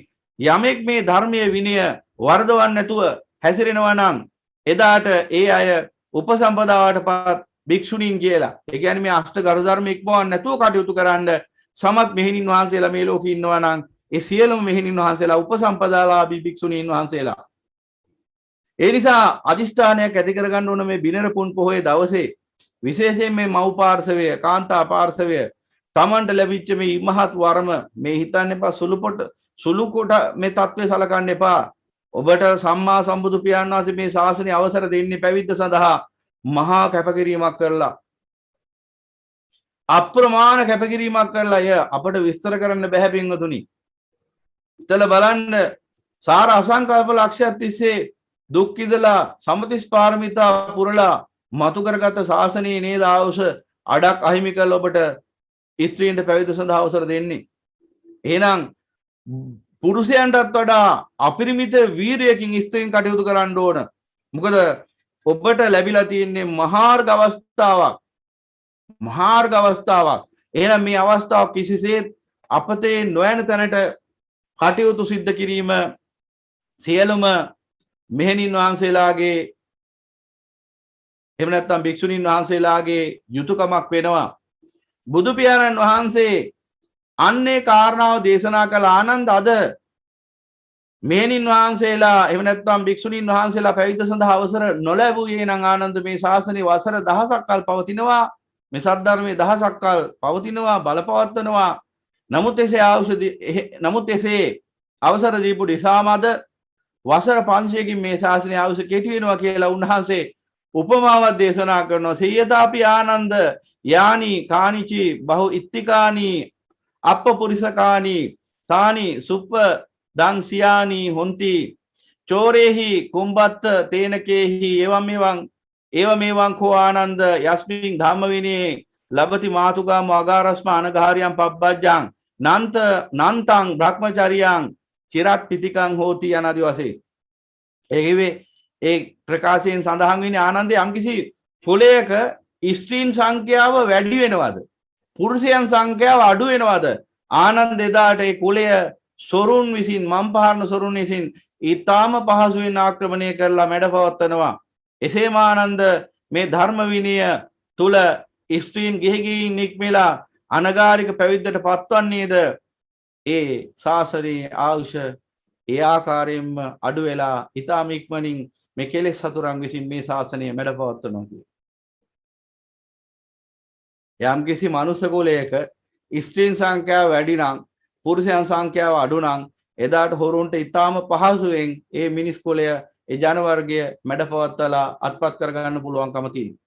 ඒ වගේම තමයි ශාසනයේ ස්ත්‍රීන් පැවිද්ද ලැබුවත් එක්කම මොකද වුනේ ඒ ශාසනය බිඳවට්ටන්න පුළුවන් හැම ආකාර අන්තෝ ජටා බහ ජටා ජටා පටිතා පජා ඇතුළත් ගැට පිටත් ගැට පිටත් ගැට ගහලා තියෙන මේ සසරක ස්ත්‍රීන්ගේ පැවිද්ද නිසාම මේ සම්බුද්ධ ශාසනය මේ සංඝ ශාසනය බිඳවට්ටන්න පුළුවන් ක්‍රම බහුලව මතු කරගන්න මේ මාර බලවලට හැකි වෙලා තියෙනවා මාර බලවේගයන්ට හැකි වෙලා තියෙනවා ඒ නිසා හොඳට නුවණින් තේරුම් ගන්න මේ කියන කාරණාව ඒ නිසා එසේ නොවුනොත් එහෙම වෙන්නේ මොකද්ද එදාට වෙන්නේ මාර බලවේග වලට පුළුවන්කම ලැබෙනවා ස්ත්‍රීන්ම ඉත්‍යක් වශයෙන් යොදා ගන්න මේ සම්බුද්ධ ශාසනය වසල දාන්න ඒ නිසා යම් කිසි කාන්තාවක් ස්ත්‍රියක් උතුම් වූ ශාසනික පැවිද්දට පත්වන්නට බලාපොරොත්තු වෙන්නේ නම් ඔබ අදිෂ්ඨානයක් ඇති කර ගන්න ඕන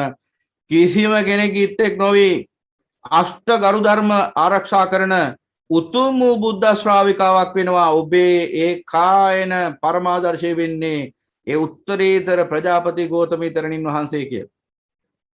උන්වහන්සේ අනුවම උන්වහන්සේ අෂ්ට ගරු ධර්ම හරියට අර නාලා පිරිසිදු ඉන්න සුවඳ විලවුන් ඇඟ ගල්ලාගෙන ඉන්න තරුණයෙක්ට හෝ තරුණියකට උපුල් මල් මාලයක් දුන්නා මේක හිසේ පෙරද ගන්නවා කියන්නේ හිස මුදුනට ගන්නවා කියන්නේ කූට ප්‍රාප්තිය කියන්නේ උඩටම ගත්තා ඒ මල් මාලය මොකද ඒකට දෙන්න පුළුවන් උපරිම වටිනාකම දුන්නේ ඒ වගේ අෂ්ටගරු ධර්ම හිස මුදුනේ තියාගත්තා ප්‍රජාපති ගෝතමීතරණින් වහන්සේ උන්වහන්සේ මහා රහත් තරණින් වහන්සේ නමක් බවට පත් වෙලා සම්මා සම්බුදු පියාණන් වහන්සේගේ මහා ගෞරවය ඒ වගේම ලෝක විශේෂ සියලු බ්‍රහ්මයන්ගේ සහ දෙවියන්ගේ ගෞරවයේ මැද්දේ පරිනිර්වාණයටපත් උනේ උන්වහන්සේගේ පරිනිර්වාණය මේ විශ්වයේ සිද්ධ වෙච්ච අසිරිමත් මංගල්‍යයක් ඒක කියවනකොටත් අපේ ලොමු දැහැ ගැන්වෙනවා ඇඟේ ඒකට හේතුව ඒ තරම්ම මහා ගෞරව ලද උත්තමාවියක් එහෙනම් ඔබ මතක තියාගන්න එදා ඉපදිච්ච දැරියන්ව ගඟට විසි කරපු සමාජයක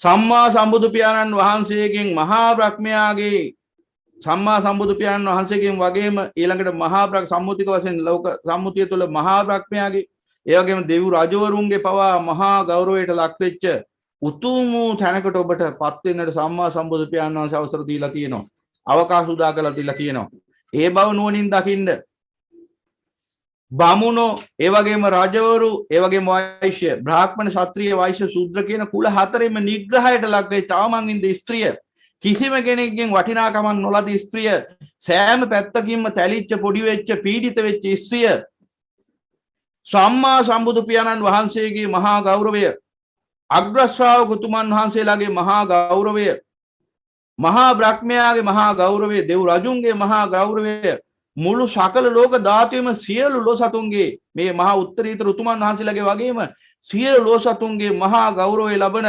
උත්තරීතර තැනකට ඔසවා තැබුවා සම්මා සම්බුදු පියාණන් වහන්සේ. එහෙනම් ඒ අවස්ථාවෙන් උපරිම ඵල ප්‍රයෝජන නෙලා ගැනීම ඔබ සතු කාර්යයක්. ඒ කියන්නේ ඔබ ස්ත්‍රියක් වෙලා ඉපදිච්ච එක වරදක් නොවේ. ඒ සංසාරේ හැටි. හැබැයි ඔබ මේ ලද උත්තරීතර මනුෂ්‍ය භවයේදී මේ අවිජ්ජා තෘෂ්ණා නැසමින් ඒ ස්ත්‍රී භාවයේ ඉක්මවල මහා පුරුෂයෙක් වෙන්නට වැරවැයම් නොකළොත් අන්නේ ඔබේ වරදක්. ඒ වරදි විපාක ඔබ තවත් වසර කෝටි ගාණක් යනතුරු මේ භයානක සංසාරය තුලදී අත්විඳිනවා. එහෙනම් යම් ස්ත්‍රියක් අදිෂ්ඨානයක් ඇති කරගත්තොත් යම් මෙහෙණින් වහන්සේ නමක් භික්ෂුණීන් වහන්සේ නමක් අදිෂ්ඨානයක් ඇති කරගත්තොත් මං මේ ප්‍රජාපති ගෞතමී තෙරණින් වහන්සේගේ පාරේ යනවා. එදා උන්වහන්සේ දීපු මේ ප්‍රතිඥා මම දිවිහිමියෙන් සුරකින්න අෂ්ට ගරු ධර්ම ජීවිතයේ පවතින තුරු ඉක්මවන්නේ නැහැ. මං මේ උතුම් වූ පැවිද්ද රකින්න උතුම් වූ භික්ෂුණියක් වෙනවා කියලා අදිෂ්ඨාන කරගත්තොත් ඔබ මේ මහ පොළොවේ උපසම්පදා ලද උතුම් භික්ෂුණිය බවට පත් වෙලා එදා මහා ප්‍රජාපති ගෞතමී තෙරණින් වහන්සේ ලැබුවා වැනි උතුම් ගෞරවයක් මේ ලෝක ධාතුන් උරුම කරගෙන මේ ජීවිතය සැපසේම ගත කරලා සියලු කෙලෙස් නැසලා සදාතනික අජරාමර පරිනිර්වාණයටත් පත් වෙනවා. එහෙනම් අප්‍රමාණ හැපයකට පාරක් ඔබට කපලා දුන්නා අපගේ අමාමෑණියන් වහන්සේ. ඒ උතුම් පොහොය දවසේ අද. එහෙනම් මෙන්න මේ බිනර පුන් පොහොය දවසේ මෙන්න මේ අදිෂ්ඨානය ඇති කරගන්න ඕන සියලුම දෙනා දැනට උතුම් වූ ශාසනයට පත් වෙලා ඉන්න මෙහෙණින් වහන්සේලා භික්ෂුණීන් වහන්සේලා වගේම අනාගතයේ මේ උතුම් ශාසනයට ඇතුල් වෙන්න බලාපොරොත්තු වෙ සිටින ඒ සියලුම ස්ත්‍රී පාර්ශවයේ ඒ පින්වතියන් සියලුම දෙනා බුද්ධ ශ්‍රාවිකාවන් අදිෂ්ඨානයක් ඇති කරගන්න මෙන්න මේ කිව්ව කාරණා ටික හොඳින් හිතේ ධාරණය කරගෙන උත්තරීතර පැවිදි ජීවිතයක් ගත කරනවා කියලා. මොකද ඔබ නිසි ආකාරයෙන් පැවිද්ද ගත නොකළොත් භික්ෂුවකගේ දුස්සීල භාවයට වඩා භික්ෂුණියකගේ දුස්සීල භාවය මේ ශාසනය කෙලසන්න හේතු වෙනවා. ඒක තමයි ක්‍රමවේදය. මමනේ බුදුරජාණන් වහන්සේ දේශනා කළේ. එහෙනම් භික්ෂූන්ටත් වඩා වැර වෑයමින් යුක්තව අදිෂ්ඨාන යුක්තව පාරිශුද්ධ සීලයක් ගත කරන්න මෙහෙණින් වහන්සේලා දක්ෂ වෙන්න ඕන. භික්ෂුණීන් වහන්සේලා දක්ෂ වෙන්න ඕන. එදාට ඔබත් ප්‍රජාපති ගෞතමී තෙරණින් වහන්සේ නම් වූ අති උත්තරීතර විශිෂ්ට මෞතුමිය මේ ශාසනයේ ආදිකර්තෘ තුමිය මෙහෙණි ශාසනයේ ආදිකර්තෘ තුමිය ඒ උත්තම මෙහෙණින් වහන්සේ රහත් තෙරණින් වහන්සේගේ නාමයේ බබලමින් ඔබත් මේ මිහිතලෙන් කවදා හරි දවසක සමුගනීවි උත්තරීතර අරිහත් මෙහෙණින් වහන්සේ නමක් වශයෙන් තවත් විදිහට කිව්වොත් මහා පුරුෂයෙක් වශයෙන්. එහෙනම් ස්ත්‍රියක් වශයෙන් ඉපදුනාට ඔබට මහා පුරුෂයෙක් වශයෙන් පරිනිර්වාණයටපත් වෙන්න පුළුවන්කම තියෙනවා. එහෙනම් ඒ මහා පුරුෂ භාවය ඔබට ලැබෙන්නේ කෙසේද? උතුම් වූ චතුරාර්ය සත්‍ය ධර්මය අවබෝධ කරන් අවිජ්ජා තෘෂ්ණා සහ මුලින්ම නැසුවාමයි.